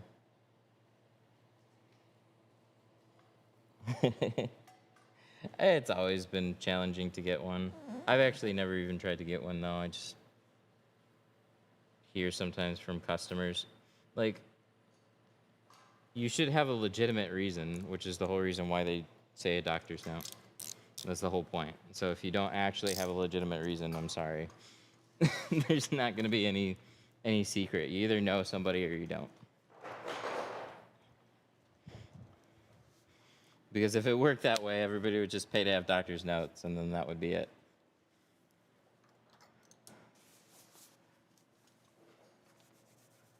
'08 Lexus IS 250. Yeah, hard front doors. Very. I hate the IS series, especially from that. Like, the newer ones, the seals pop out, makes it easy. But the older ones, yikes. Pain in the butt. I tinted one on my birthday, and it just, like, was a horrible day.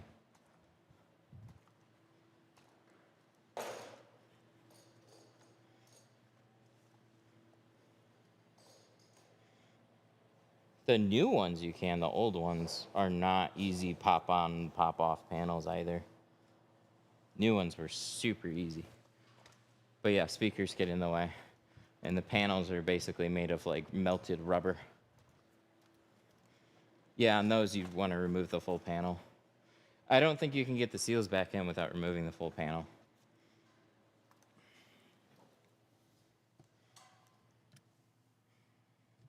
Okay, so we'll keep this. Mirror comes off.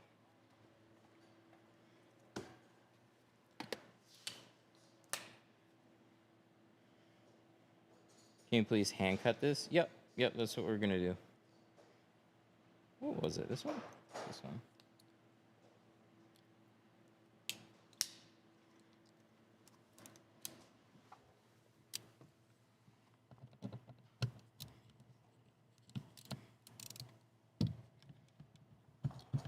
How long does it take to cure? Oh, whoever designed this, so you gave me just enough space on this one to take off, so I don't have to take this off. Thank you. I didn't have hardly any extra space, but it did pop off, so that's cool. Because I like leaving these on if I can. Where did you get the screwdriver? This one's a Linus Tech Tip screwdriver. LTTstore.com.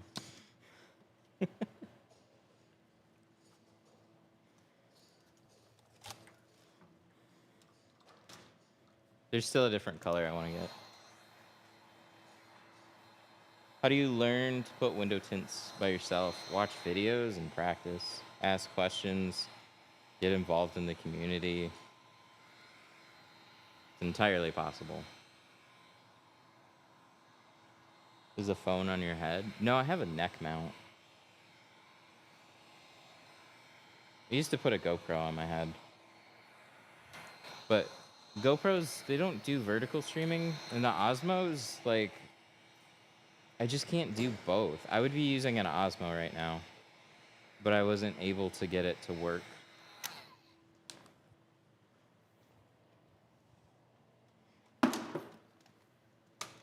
So I've got Meta glasses. No, batteries suck on those, unfortunately. I had them for like a week. I couldn't even hardly record a video because as soon as your phone rings, it stops recording. They're very cool though. Quality was great, but they only record like minute-long clips, and they'll stream to Facebook or Instagram for like 30 minutes max. They just don't have battery life. There's just too many things in the way. No, they've got like do I gotta show it? Probably. Hang on, I'm all tangled up right now.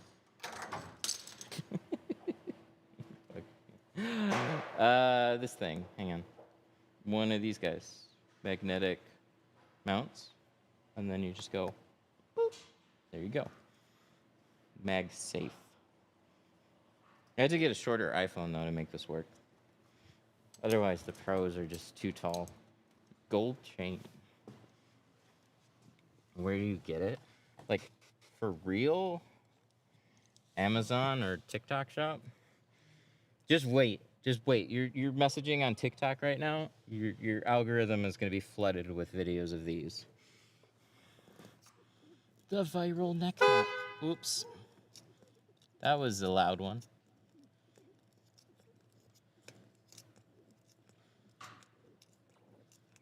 Where are you located? Sterling Heights, Detroit Tint Studio.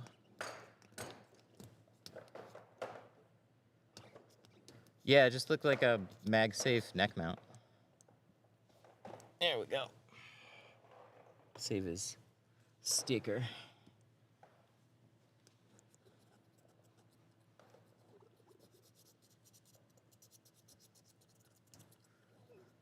Have you ever tinted over a sticker? Probably, but not unless I had a choice. Does Glass Aid really help with shrinking? No, it does the opposite. It makes it more annoying towards the edges. The point of it's not for shrinking. The point of it's for cutting.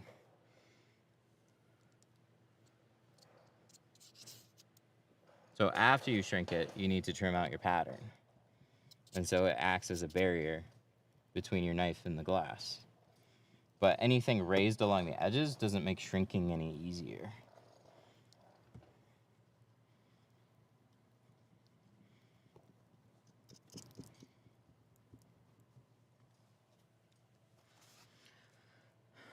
Tinted my 22 Silverado windshield a few days back. Now all my key fobs don't work. Have you ever had this issue?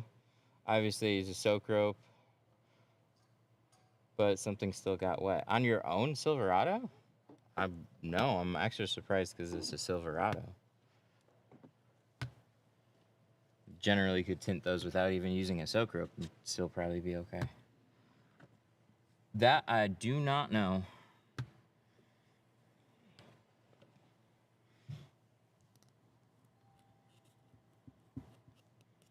That is not fun. Take it to a dealer? I don't know.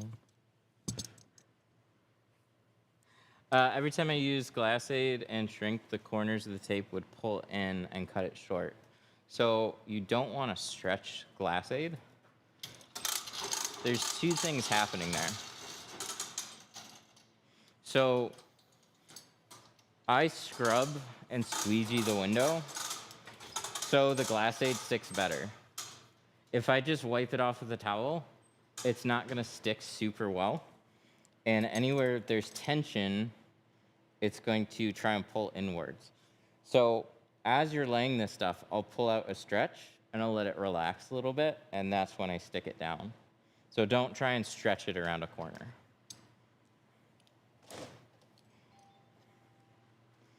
But they can't be wet, they can't be greasy, none of that.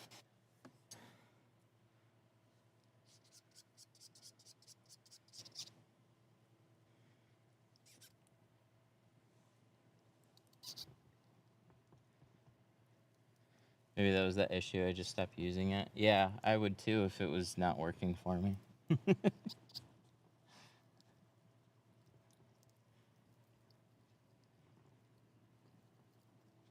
But I wish you could just wipe it off or wipe off the window and then use it. But I kind of trained myself a long time ago to always squeegee off a window instead of wipe it off with a towel. There were quite a few times before I started using felt cards that I would wipe a back window off with a towel and it would seem like it's clean. And then I shrink it, and as I'm shrinking it, I hit a little speck of sand and I rip through the tint. So I think it's just a better idea to always squeegee off a window instead of just wipe it off. Okay, so what do we need? 35. How long have you been tinting? 16 years? 16 years. 35. This one, or we've got the other roll. Right, we got these rolls sitting here. 8 packs, 8 packs. There we go.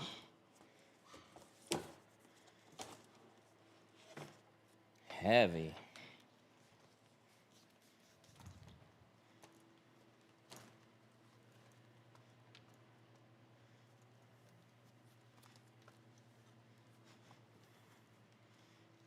I've been trying for 2 summers to tint. I always crease cut too small or can't fit. Sounds like you should take a class, honestly.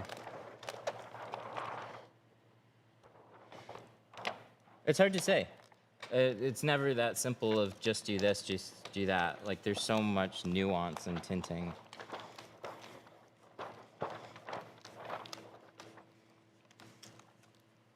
At that point, though, you're more than invested in learning. So I'd say it's worth taking a class.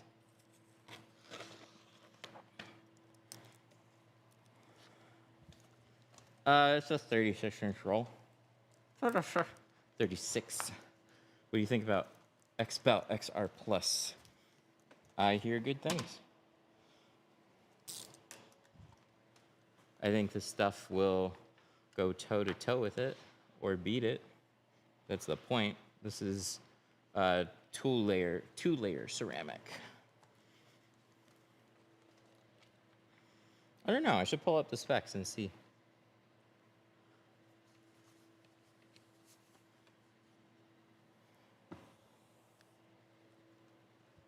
Have you tried Tint Club? No. What do you think about Tint X? We talked about it earlier. I believe it's double ceramic as well. I think so.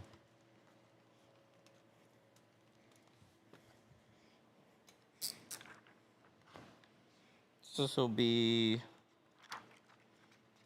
I know it's its direct competitor. I think XR Plus is a dual ceramic.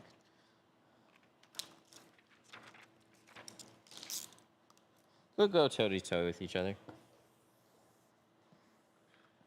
This will be a little bit more economical than whatever they're charging for that, though. I guarantee that.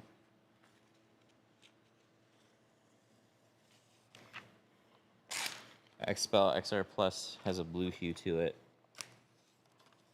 That's what I like about this, is this does not have, this has much more of a neutral tone. So if we look through this, 35, look at that. Much better. What does it mean if my tint has a pink hue? Where'd you buy it? Why are you hand cutting the windshield? Because I actually would much rather hand cut a windshield than a back window. Sometimes you just got to be really exact around the cutouts, and they vary too much. Like, there's too many different types of windshields. So I've had bad experiences with doing windshields on any software, even windshield strips. They're just like not always right. All right, shrinking class. Let's grab the heat gun.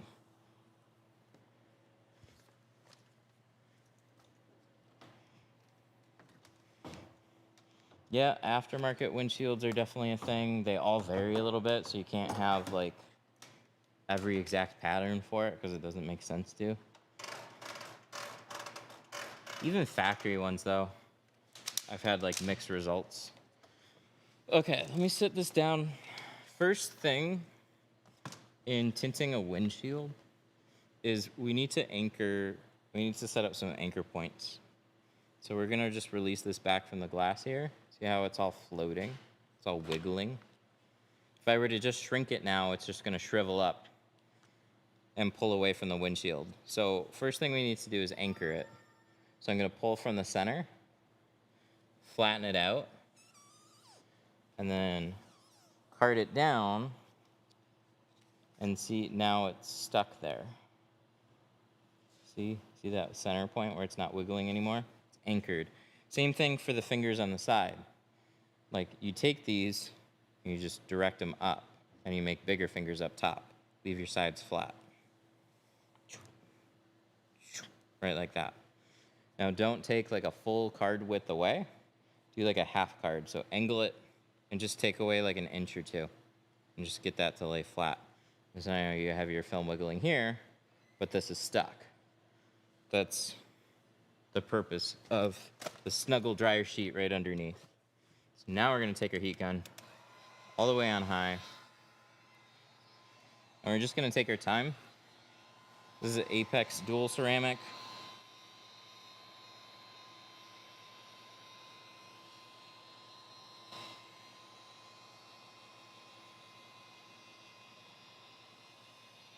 Do you flip it when you put it inside? No. It's already flipped. So it's a big sticker. So if we were to peel it, we have adhesive facing upwards. So then it'll just stick on the inside. All right, now we're just going across nice with our heat, warming up the film. And what's happening is that it's going from this, fingers pointing upwards, to this, fingers that are sideways. And so as soon as it's like this, it's safe to push forward. And so you just do that up to the next area where there's still fingers that are like this, but as long as they're sideways, we still need to push them up and out. So let's readjust this corner, pick this up, right like that, lock down our side, keep going.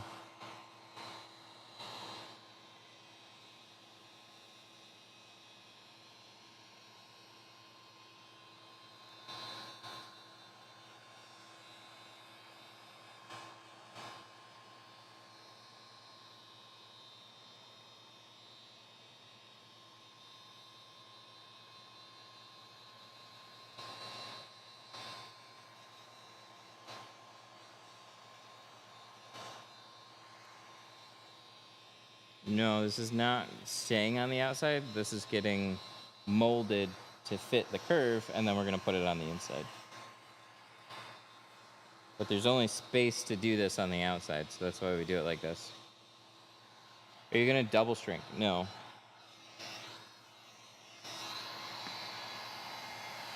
I mean, not really. So after we trim it, we'll do one final little shrink step at the end, but we don't you don't need to pull it up.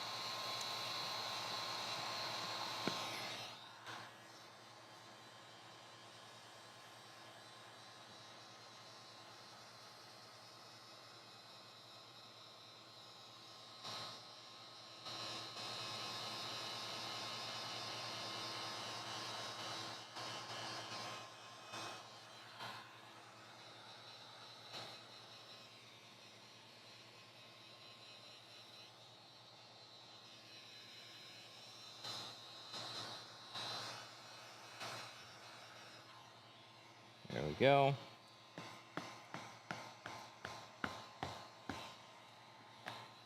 That's all good. Let's shrink the bottom. How do I avoid getting fingers after I install it?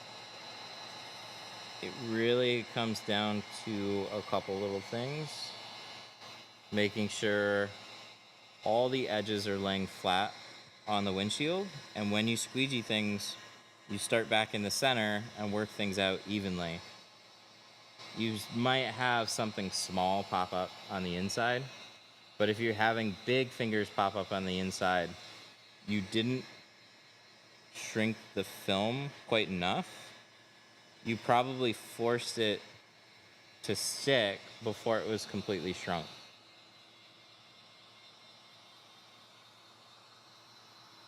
So like you then double shrinking would just be a symptom of not shrinking it enough the first time.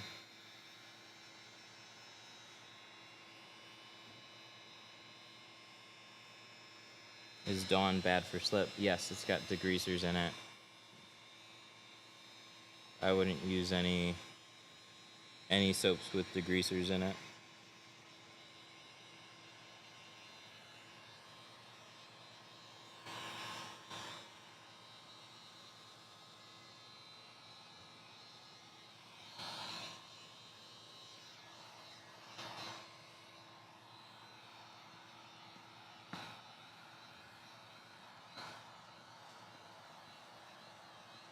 Alright, I don't want to screw up this windshield, but I do want to try and make a point. So I'll see how well I can make that point down here. So this is not completely shrunk in the bottom. And I know that because there's fingers that are just pointing straight upwards. They're like this. And the film, when I wiggle it, it's loose up in these areas on the glass. So this still needs to be shrunk. I might be able to just take my card, smooth the film flat,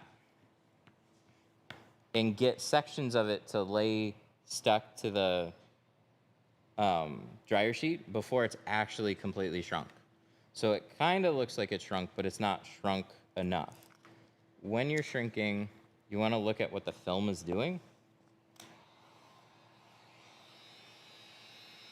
And especially towards the edges, it's going to take longer, but you're going to heat it up until you get those sideways air pockets again.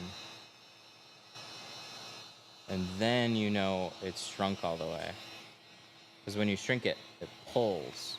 You're literally, wherever your heat gun is pointing, the film is shrinking together. So if it's not shrunk enough, you're gonna have issues on the inside.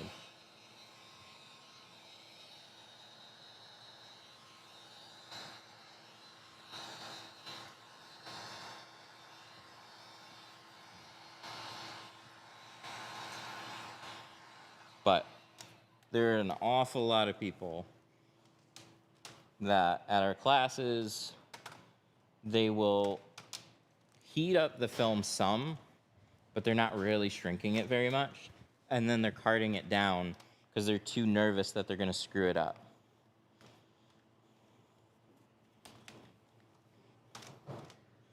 So I like to point out what areas are shrunk and what areas could be shrunk farther. And so you shrink everything evenly and you don't have those issues. See all this loose film here?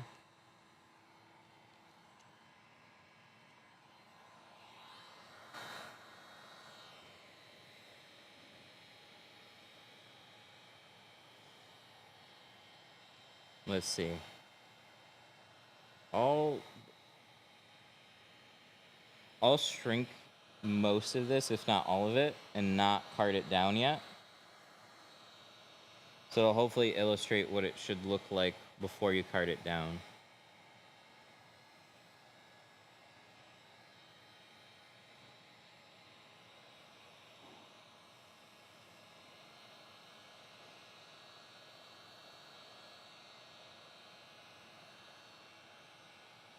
But yeah, fingers are always just a symptom.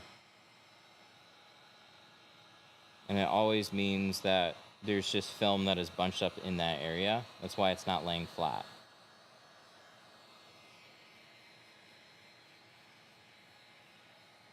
There's no way it just always looks flat on the outside and then magically pops up fingers on the inside without there being some sort of weird underlying issue like that.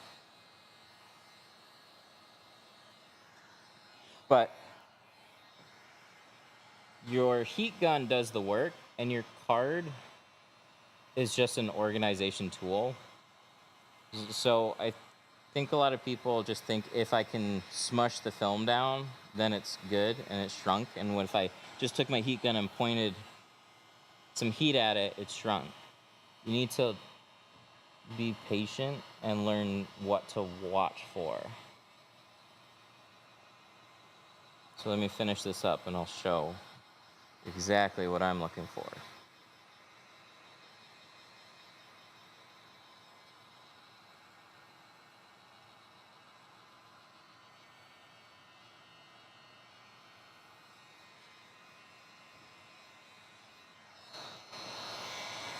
Okay. Be a little bit easier to show at this angle. So, up top, we have loose film here. This all needs to be shrunk. This wouldn't lay flat. Along the bottom, you see these sideways waves here. This is all shrunk. This can be smoothed out and laid flat. There's a little area here. This still needs to be shrunk a little bit, right there. But all this is good. So I can take my card. I'm gonna match it up parallel with what that's doing. I'm just gonna push it forward.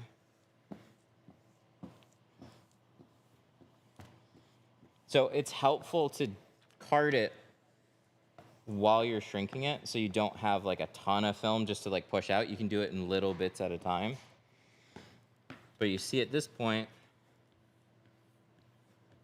exactly what's going on, right? Like that little spot in the middle that I said probably needs to be shrunk more. Those little fingers popping up, that needs more heat. All this is laid flat now. It'll spring up if I loosen it.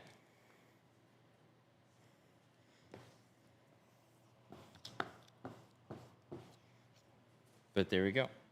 That's what it should look like.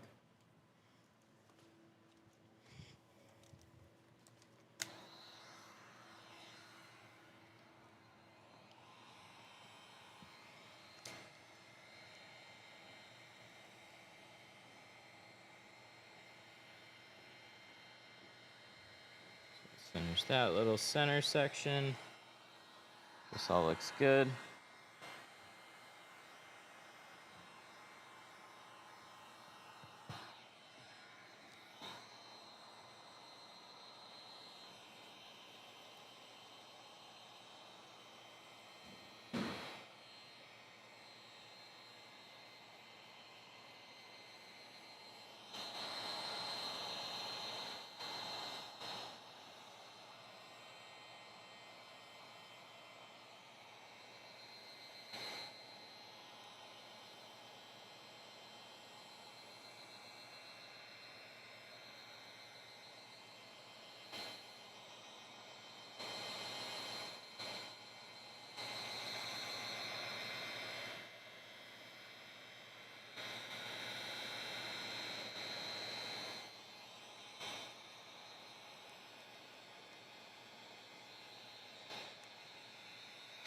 All right.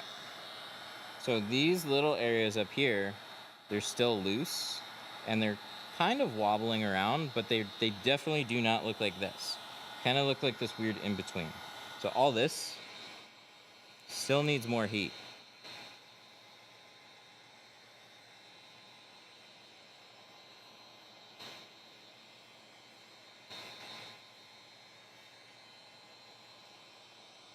See now we can start to identify those pockets, right?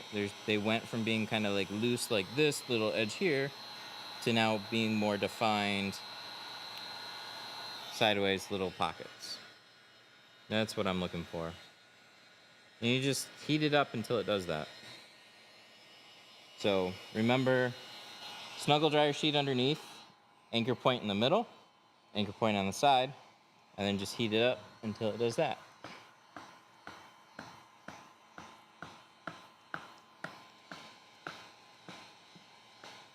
How big are your tinting classes on average? We're up to, like, we have up to 8 people. We got 4 people coming tomorrow.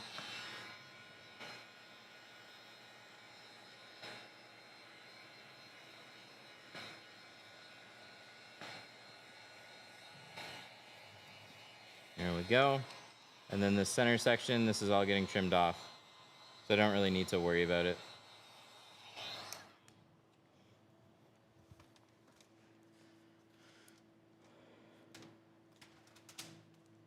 I made the mistake of cutting out the spot in the center tip of the windshield before I shrank. Yes, that definitely does. Yep. So what he's talking about is this area right here. So I left that connected, and then I'm going to shrink the whole thing first and then trim it out. What do you think is the best tint brand out there? As far as just like sheer brand presence and awareness, probably XPEL. It's whichever ones get asked about the most.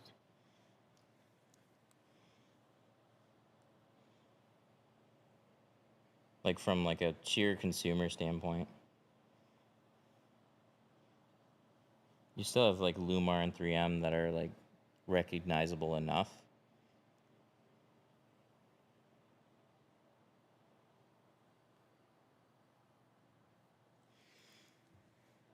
That doesn't mean they have the best film. It just means that they have the best presence. But it's not necessarily hard to back that up with a good product when you have that kind of awareness.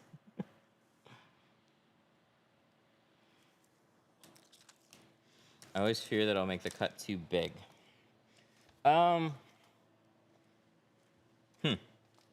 It just depends on where you put it. So I like to line it up right on the edge of the dots there. So I can still barely see the black line here, but this is what I shoot for. So if I want to make sure my cut is pretty close to the edge, I'm going to still cut on the tape, but I'm going to cut here. Most of the time I'll just cut here. But as long as I'm cutting anywhere on the tape, I should be fine. But it depends on what vehicle that you're working on. So on this, I got a wide dot border here. I can go super wide on this. On an Audi, the paneling will come like right up to the edge and like overlap it some. So there's definitely times that if I need to be like super precise, I'll just snap my blade a bunch of times and I'll cut directly on the window.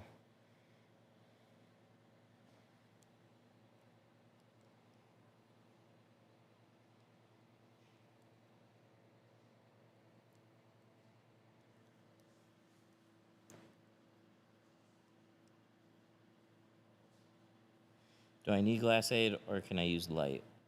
So it's for a different thing. You know, I didn't try Sharpie for a long time, and I tried it in place of glass aid. I do not like Sharpies. My hand trying to actually draw exactly where this is just not steady enough to give me a line where I want. I'd rather do this. But, so most people see the white line. The point of it is, like, notice that I'm actually cutting on it. So part of it helps me see the border. And the other part of it is it's a barrier in between my knife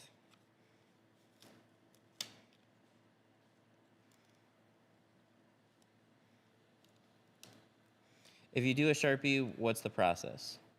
So Sharpies for doors are great. Sharpies for like a windshield.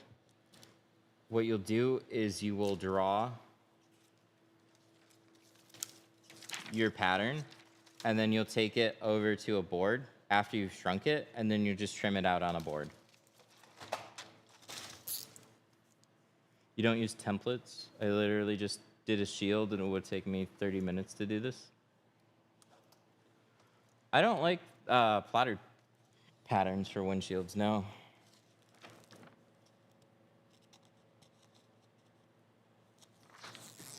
This doesn't take 30 extra minutes to do this. This is all in your prep. So while you're prepping it,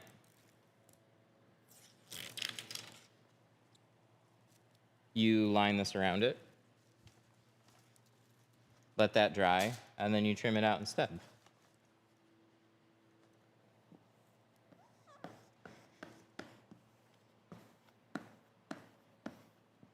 We're taking longer because we're explaining.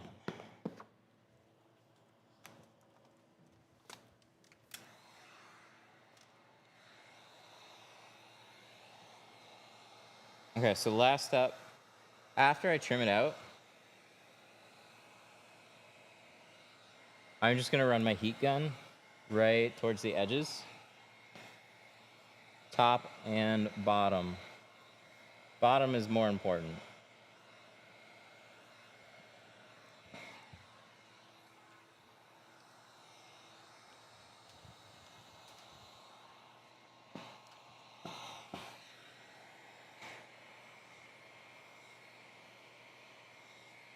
But yeah, inside's clean. We're just gonna squeegee it off and then we're ready to install it.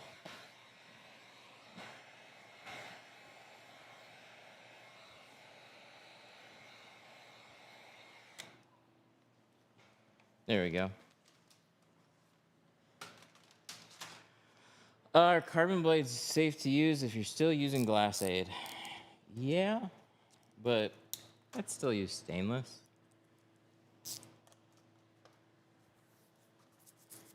There's always the what if I put too much pressure and I cut straight through. So I'd practice with stainless a little bit, see how you like it.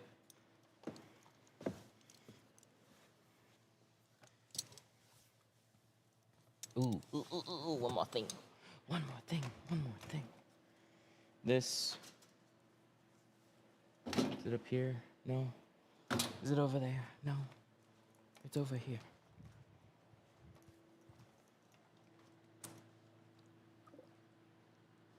Oh,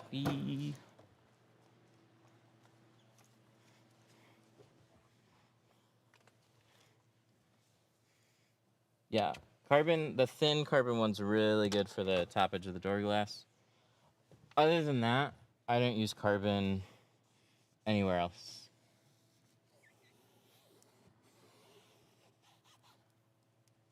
Those are Cox hose reels.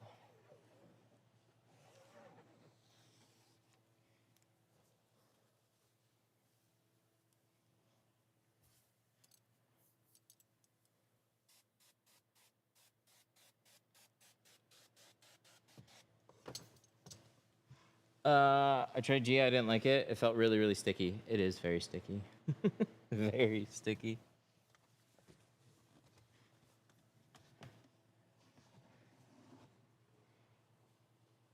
Pro Classic, Pro Nano. Those are really, really tacky. C2 is a little better. But that's why we have tint slip.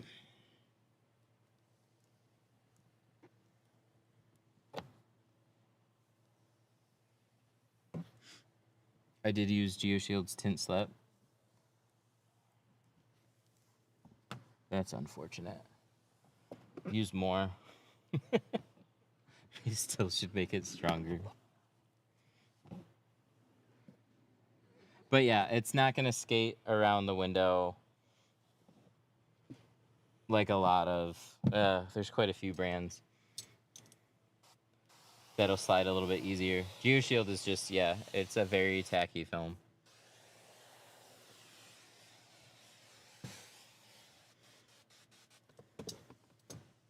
That was my original, like, really threw me off in the beginning. I see an advertisement for your content every day. Not an ad. Maybe like we pop up in your feed.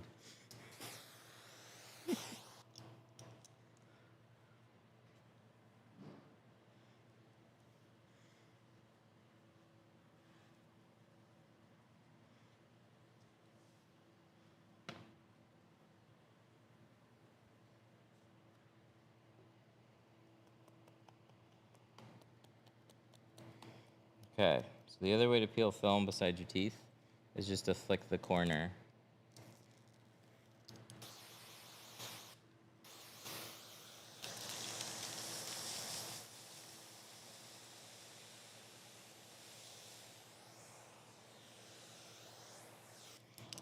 What kind of squeegee? That's the hybrid.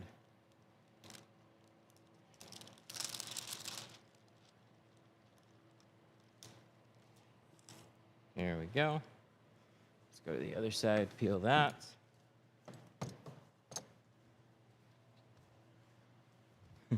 Yeah, not ad content suggestion from YouTube. Yep, if you watch it, they will show you more. And then we'll disappear before you know it. And it'll be like, we'll pop back up one day and be like, oh yeah, I forgot about that. Where do you get the tape? 313tint.com.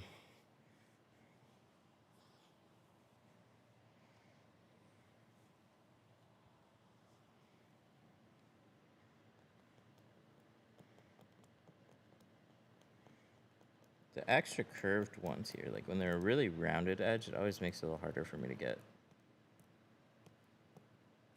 See? It's not always perfect for me.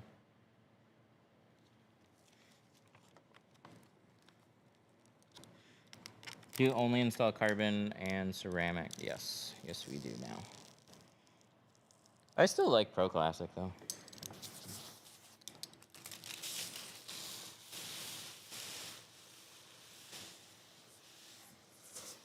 What's weird, I've subscribed. I don't see Matt's videos suggested. They do.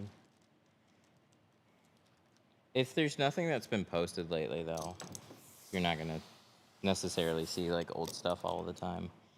But you'll see related stuff. You see whatever you're interested in. But yeah, just because you're subscribed to the channel doesn't even mean you'll necessarily see what I post.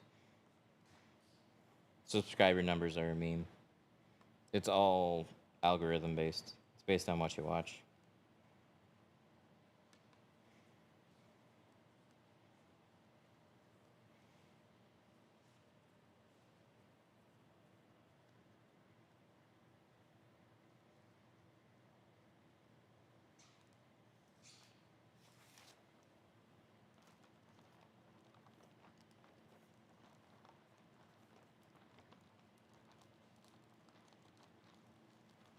What percent? This is 35. It just looks really light because of the camera.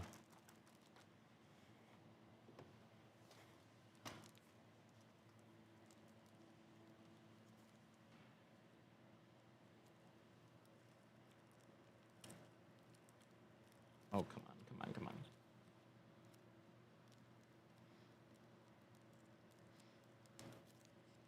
There we go. So we set that. It also might be push for new content. So if you're subscribed, no longer new. But if you aren't, yeah, it just depends. Like if you dig through old videos and you constantly watch it, you'll get served more old videos. It's just 100% based on what you watch. I do think they throttle channels a certain amount because it's kind of weird. There's certain videos that will pick up and other ones that were just busy that'll all of a sudden drop right back off. So there'll be like a consistent amount of views from month to month, but they don't necessarily just like stack like they should.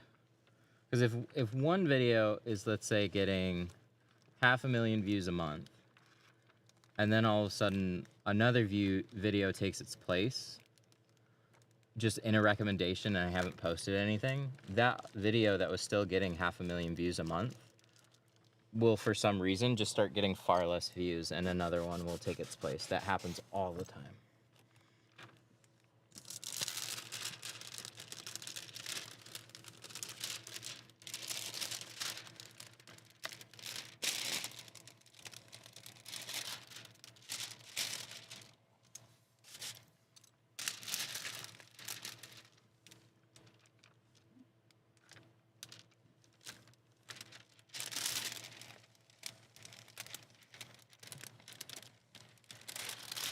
All right.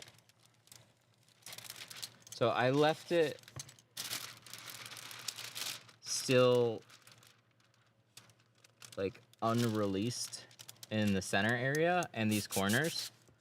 So as soon as I peel those, I'll give them a quick little spritz.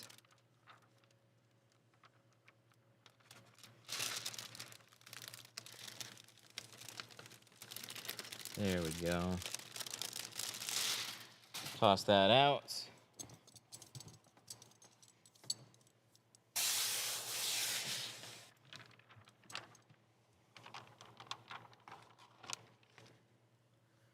And then we're gonna center this up.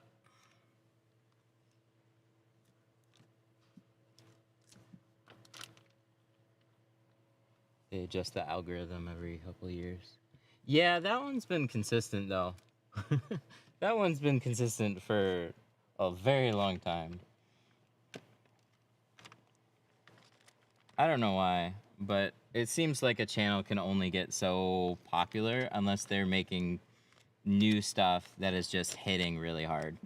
If you're kind of just like casually posting some videos and they're just kind of doing whatever, then it seems like you just get like an average, like you can kind of guess what the amount of views that you're gonna get.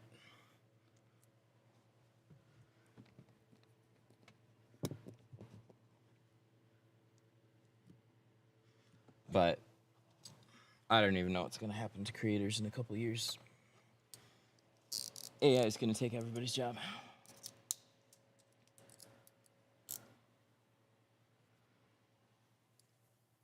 All right, so one thing I didn't do was I didn't trim out this.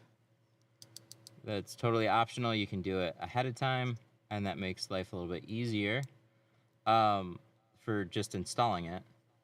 But this isn't a hard one to cut out. The only reason I didn't is because this is a low spot on this windshield, so everything kind of like funnels to here.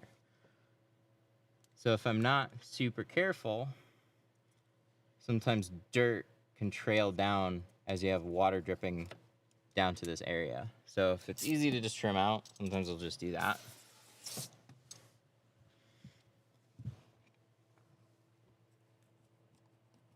Here we go. Let's start squeegeeing this out.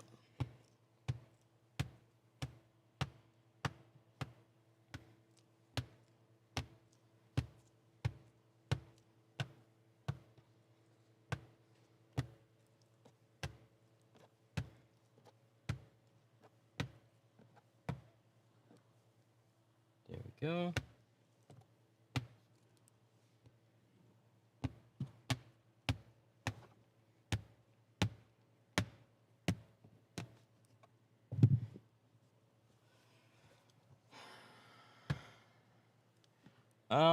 I wonder what benefits it is to push developed creators continuously publish compared to 500 smaller creators posting every now and then, more ad revenue on the 500. Does YouTube make money on spawns? They're always kind of changing what they think. They do want to feature small creators, and so like I see that more than ever now, them featuring like videos with just a couple hundred views right in my feed.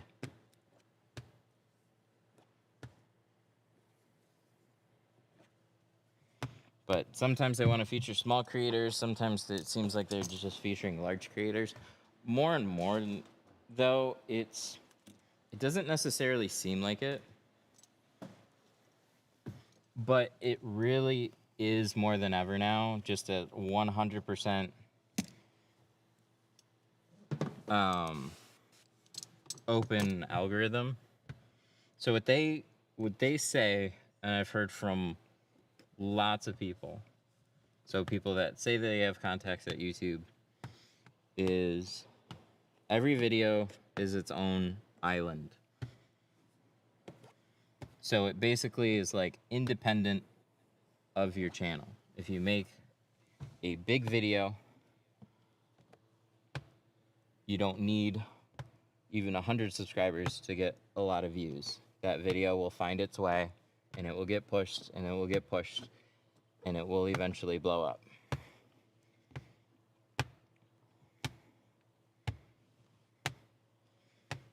but it's tough because you're constantly competing against everybody.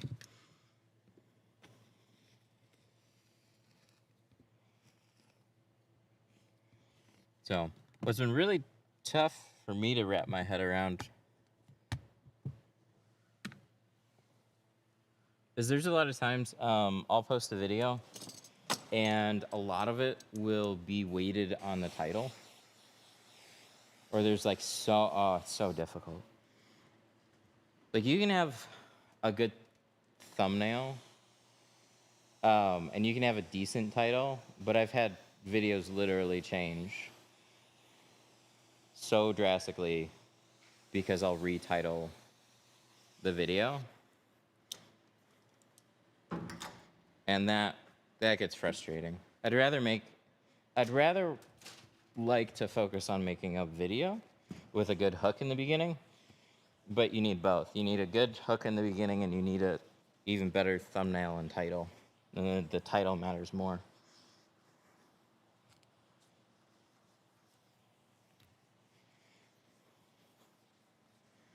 But I like vertical better because I can make an interesting video. I just hate getting stuck at the title. What do you clean the windows with? Same soapy water solution that we tinted with. Afterwards, I might use some glass cleaner. Either Sprayway or there's the blue juice that we use. Keep forgetting the name. It's by CarPro though. It's really, really good as a glass cleaner. It's this stuff over here. Eraser, CarPro eraser.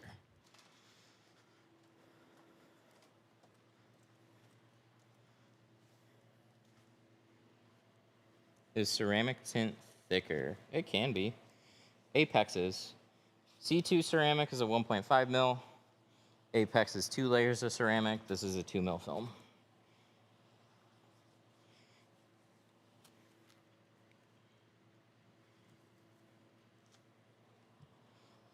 What do you do when tint doesn't want to stick to a dot matrix? I mean, it never wants to stick. You can use like some alcohol before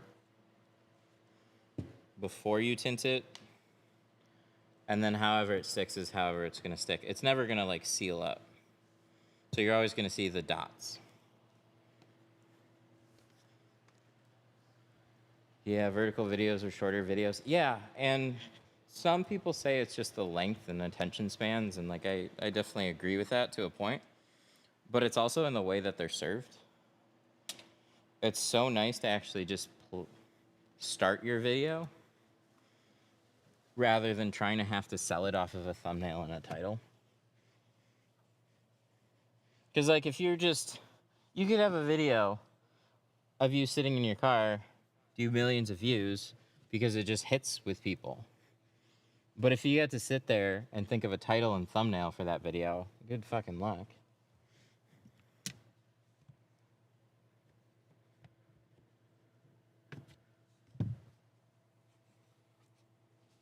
But you can 100% make a vertical video, long format. You just gotta pay attention to when it gets boring. And as soon as people can kind of guess what happens next, where it feels like it lulls, that's when it gets boring. And that's when people swipe to the next thing.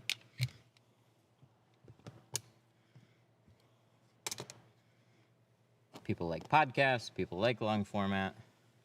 It's not the most popular thing, but it's still plenty popular enough.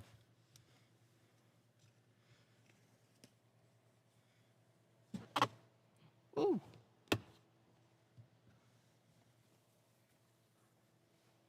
Got it.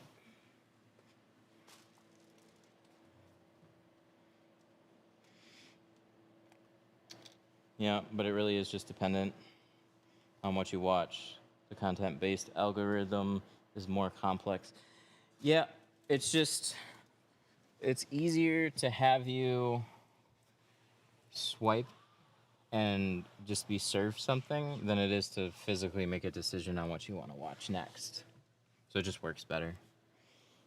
And then people, it's funny, people get mad at the videos that they're served. People are spoiled. What do you do if the rope breaks? Do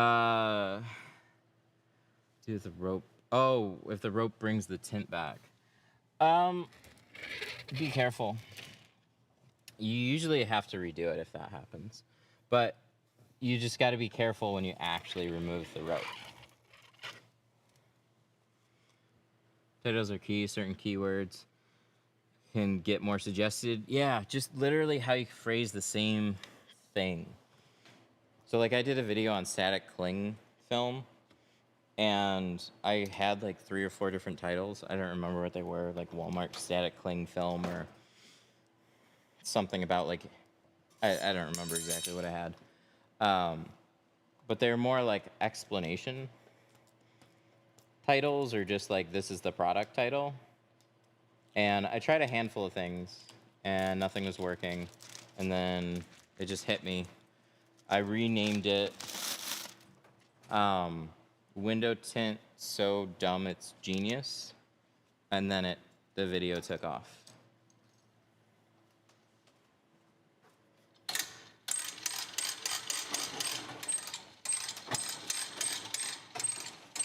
I'm glad you trashed the liners where you're gonna injure yourself. What's the most exotic vehicle? I don't know. I could probably count on one hand actual like super exotic vehicles that I've actually tinted. I had a fun day. That was a McLaren and a DBS back to back. Stressful. Where do you get a decent peel board? The only guy that I know sells it is Make More Money LLC. They sell a few different sizes. It's aluminum extrusion frames, and then you can buy. You can go to a glass shop and get the glass to that size.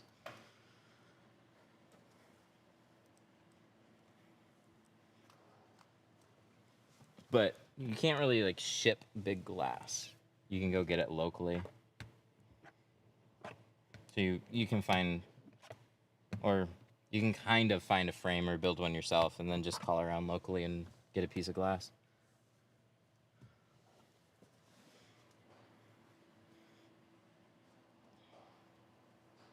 Use some like J channel to get it on the wall or on a frame. Just tried tinting my car. It didn't go well. That sucks. That's generally how it goes for a lot of people. It's a learning curve. How long do you need to wait to roll the windows down? A couple days. In the wintertime, we'll say longer. So in the wintertime, we'll say like up to a week.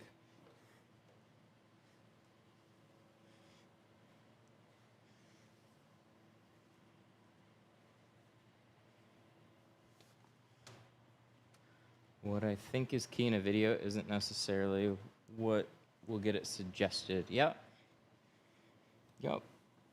That's actually what's made it really difficult if you're trying to be like a professional creator. You either like make videos to get views, or you make like helpful content, but you need a different way to support it. Unless you're just going after like a really, really big subject. So like tech channels. But even those, they're getting like less and less. There's like your handful of staple channels that people go to, and then the rest of them kind of flounder. Okay.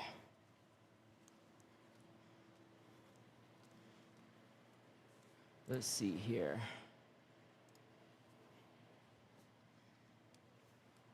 Do they even have? I'll be upset if they don't. They do have a sunroof. Look at that. And then, how big is that sunroof? bigger than that. Let's flip that back around. Oh, they have a 90-degree button. I should have just used that.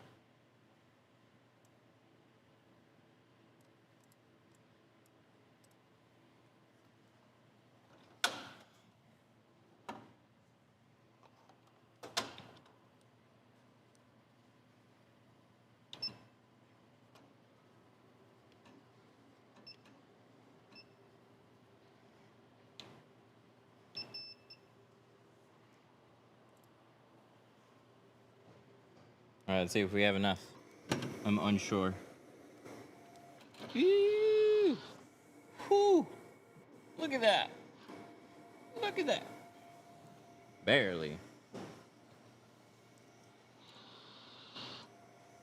Now watch, it's gonna pull it right off. Look at that. We didn't have any room for more on that. Look, see? It's literally right on the line.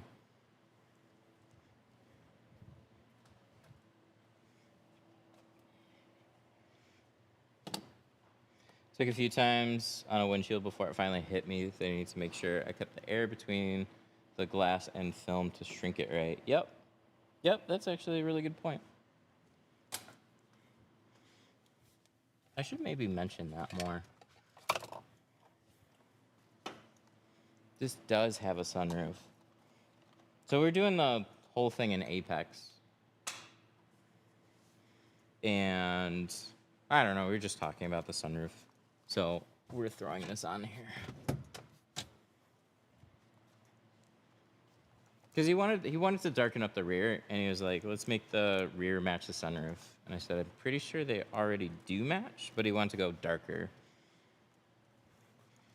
And since the rest of the truck is so little, we're just gonna throw one on here. It's a really straightforward sunroof. Where can I buy 2%? 313tint.com. C2 ceramic, or sorry, C2 carbon is a 2% film. I've got it. Is it out? No, it's probably in here.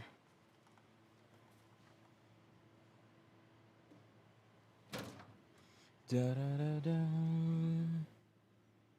Where's my? It's 20. Yep, right here. I should have a full roll somewhere. This roll right here, C2 carbon 2%.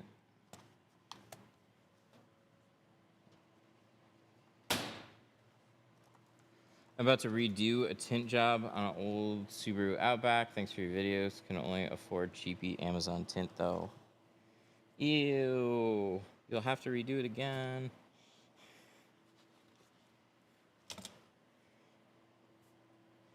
What website? 313tint.com. Here, you can screenshot it. Right up here. 313tint.com.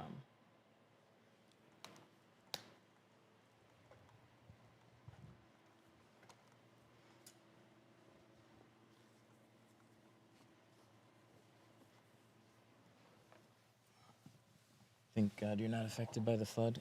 Yeah, it seems like every day there's apocalyptic things going on.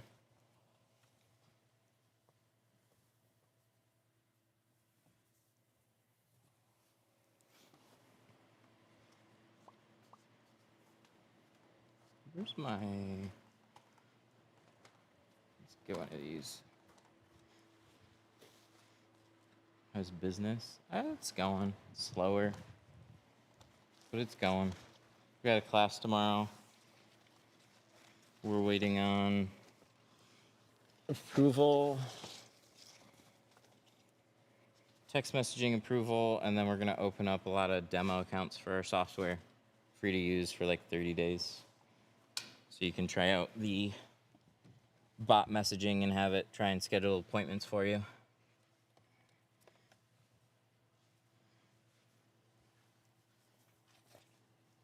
I think that'll be helpful.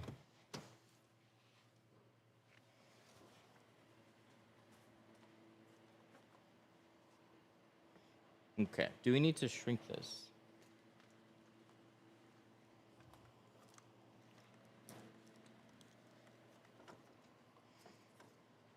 Will you live stream your classes? Yeah, I think we're gonna do some of that tomorrow.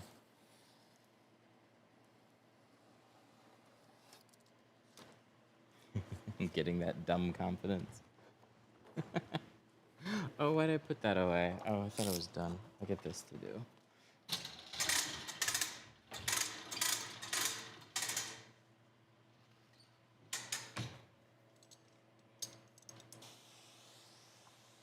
Where do you get the dash towels? Those, a lot of stores sell them. GeoShield has them on theirs. I know I need to get some regular dash towels. Oh, what? Oh, come on. That's never had that.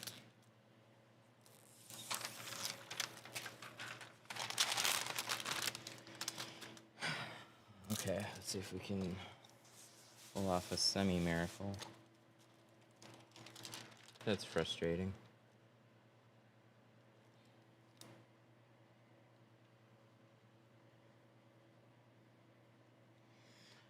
The roller came really close to this edge, and so for whatever reason, it just decided to not cut it. But I think, since it should be mirrored, I think I can do this, and then get basically the same type of cut without having to recut it.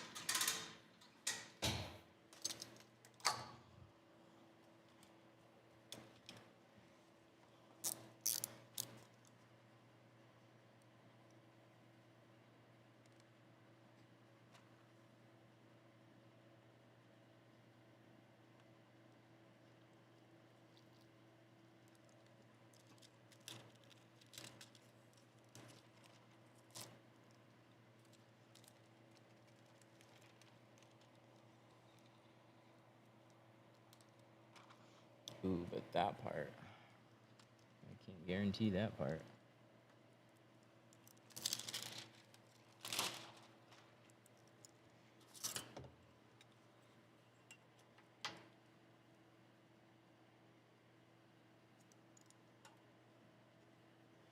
Yeah, we're gonna do this and cross our fingers. Should be pretty close though. It's an accurate guess.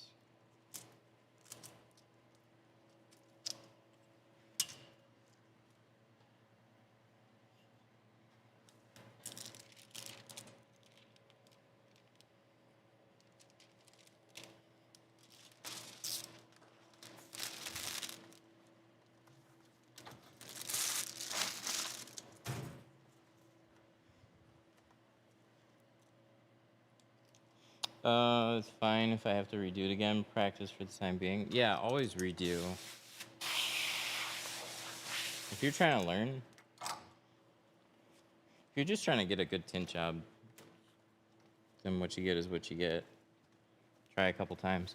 But if you're trying to learn, 100% redo your own car as many times as it takes until you get a good result, and then do it again. You can learn so much from just doing your own car.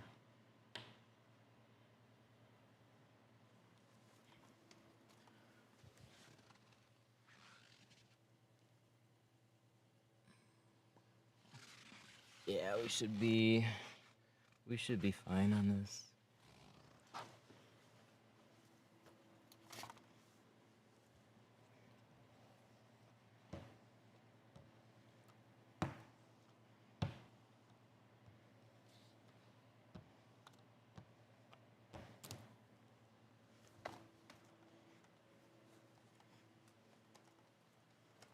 We'll do that lengthwise, right?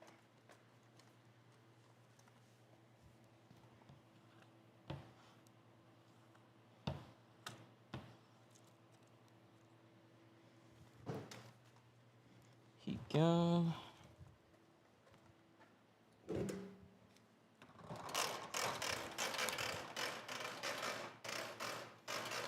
Still doing the truck or a new car? Same truck. Wrapping up the sunroof.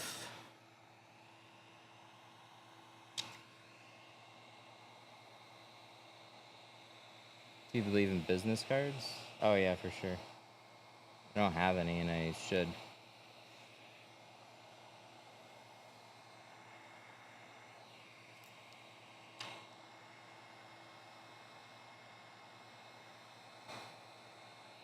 I have a local marketing strategy that I need to set up that has nothing to do with digital.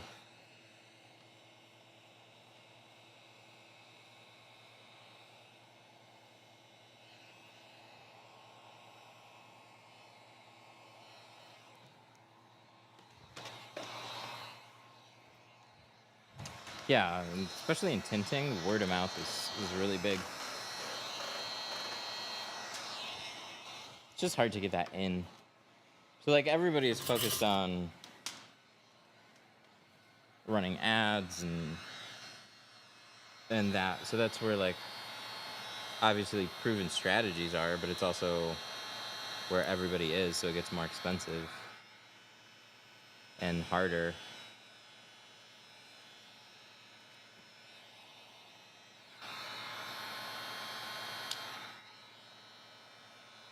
But I think especially right now, there's just a lot of heavy competition and not as many cars being sold. So you're still in winter. It'll start picking back up to like a more normal summer, but who knows how normal this is going to be versus last year. Yeah, you can use cards as discounts. Hand these to a friend. Go get a discount. Right? Like, there's a lot of things that you can do with it. You can give incentives for reviews.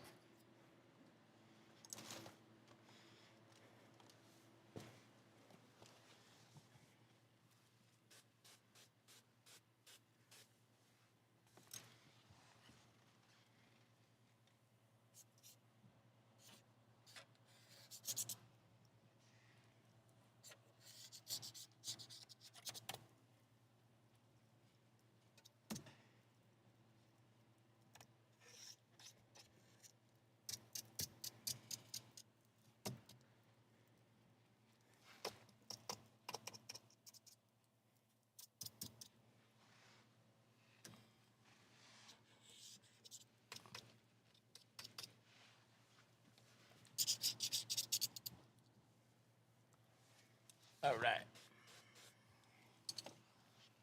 Love sunroofs. Just kidding. No, I don't.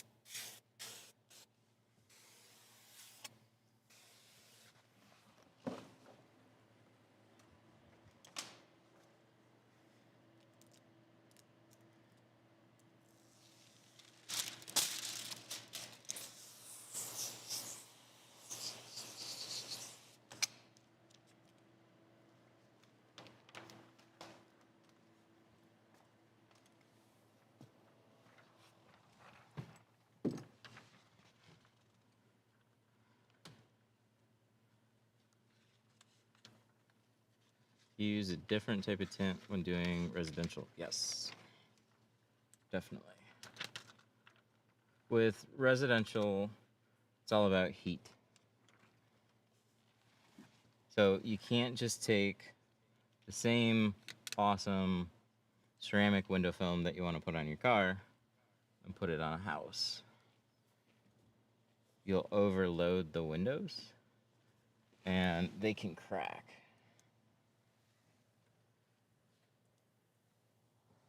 Ha! Wow, that lines up nice. I am the machine now.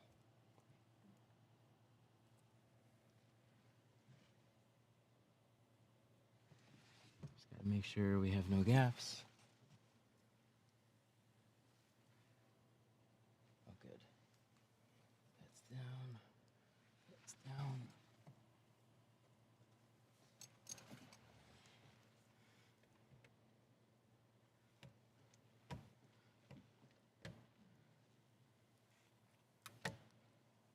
So for houses, you want to reflect the heat away, but not everybody likes reflective films, so there's a lot of like in-between stuff. Basically, all architectural stuff will either be very light or will have a little bit of a mirror look to it, like a little reflectiveness. But your general like rule of thumb there is look at the film specs and don't put anything that has more than like a 50% heat absorption rating on like any house windows. That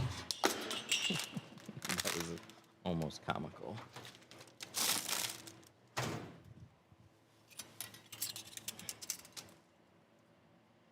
These go here. This can go here. Cool. Sunroof. Look at that. That actually lined up perfectly. We did a guesstimate cut, and it worked. I'm surprised. I would have thought for sure there'd be a little gap.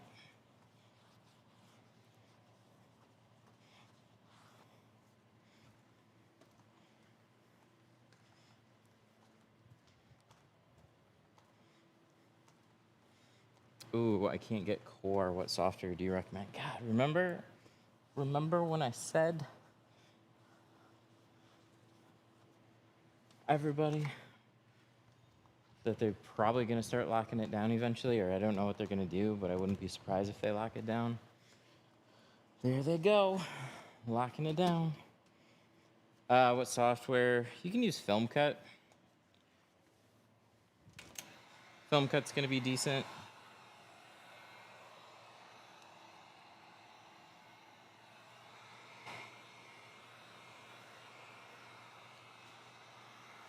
But I don't know. Software drives me crazy.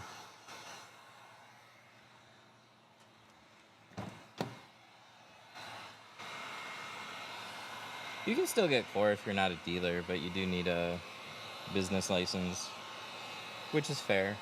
They started having people steal patterns and create their own databases. And so they basically had no choice. They had to lock it down in a way where, you know, like a foreign company can't literally just rip it pattern for pattern and then sell it as a monthly subscription. That's wild. But that kind of shit happens. So now they have they know a lot about everybody that uses their software. Me and my friend will be attending your class in March. Hell yeah, looking forward to it. Been having the same issue trying to apply for the past few months. No luck. Dude, I don't know. I hear that all too often though. People try reaching out and like nobody gets back to them. I don't know what's going on.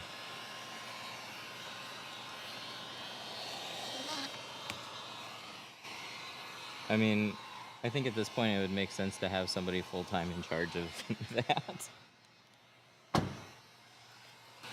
Because I see that post at least once or twice a week where somebody's like, hey, how long does it take Core to get back to you? I have a business. I filled out the information. I tried calling and I still can't get in touch. Nobody's getting back to me. Huh? Yeah. A bot that'll just keep messaging about, hey, can you sign me up? Just subscribe to our Core bot for $200 a month.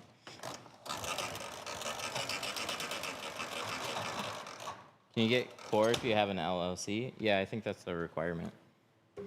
Is like you just need a tint business LLC. It's like tint shops come in all shapes and sizes. So I don't think they have any type of like, you need to order film from us or you don't need to have X amount of business per year. Like anybody can sign up for the software that has like a tint business. It's just now you can't get it if you don't at the very least have that, which is like pretty fair.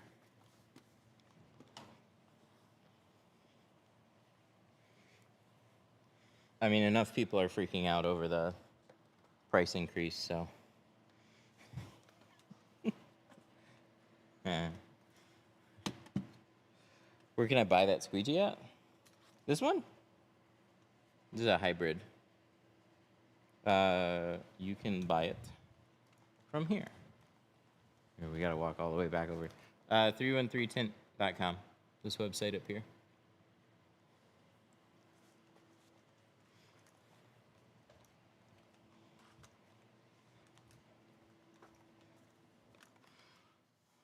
Okay. So I think we're good. Let's close this up.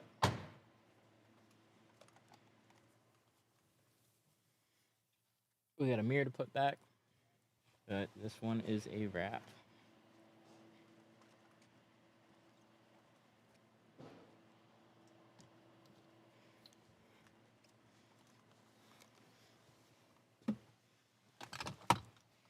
All right, let's put this back without.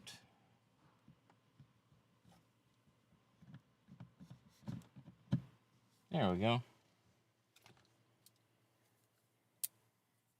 What's next? I don't know. I gotta see what's next. It's not a car, though. I'll tell you that. We got cars to get in here for the class tomorrow.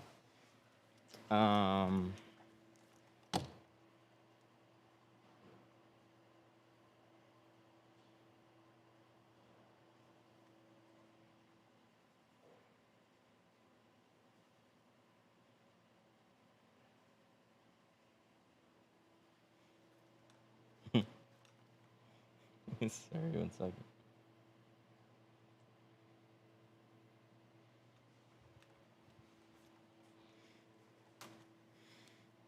All right. Oh, let me take off these. You're getting a better idea what she looks like.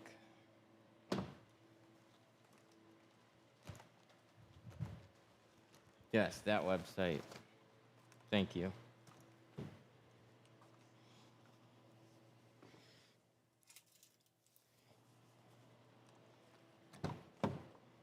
All good.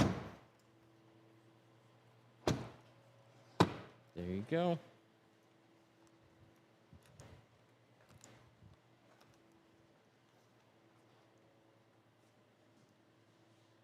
Looks good. Oh. One air pocket. What time did you start tinting at? 12:30? Yeah, probably about 12:30. There we go. Now she looks good. Alrighty, guys. That's going to be all for today. Thank you for hanging out. We'll see about tomorrow, but probably we'll be streaming tint class. So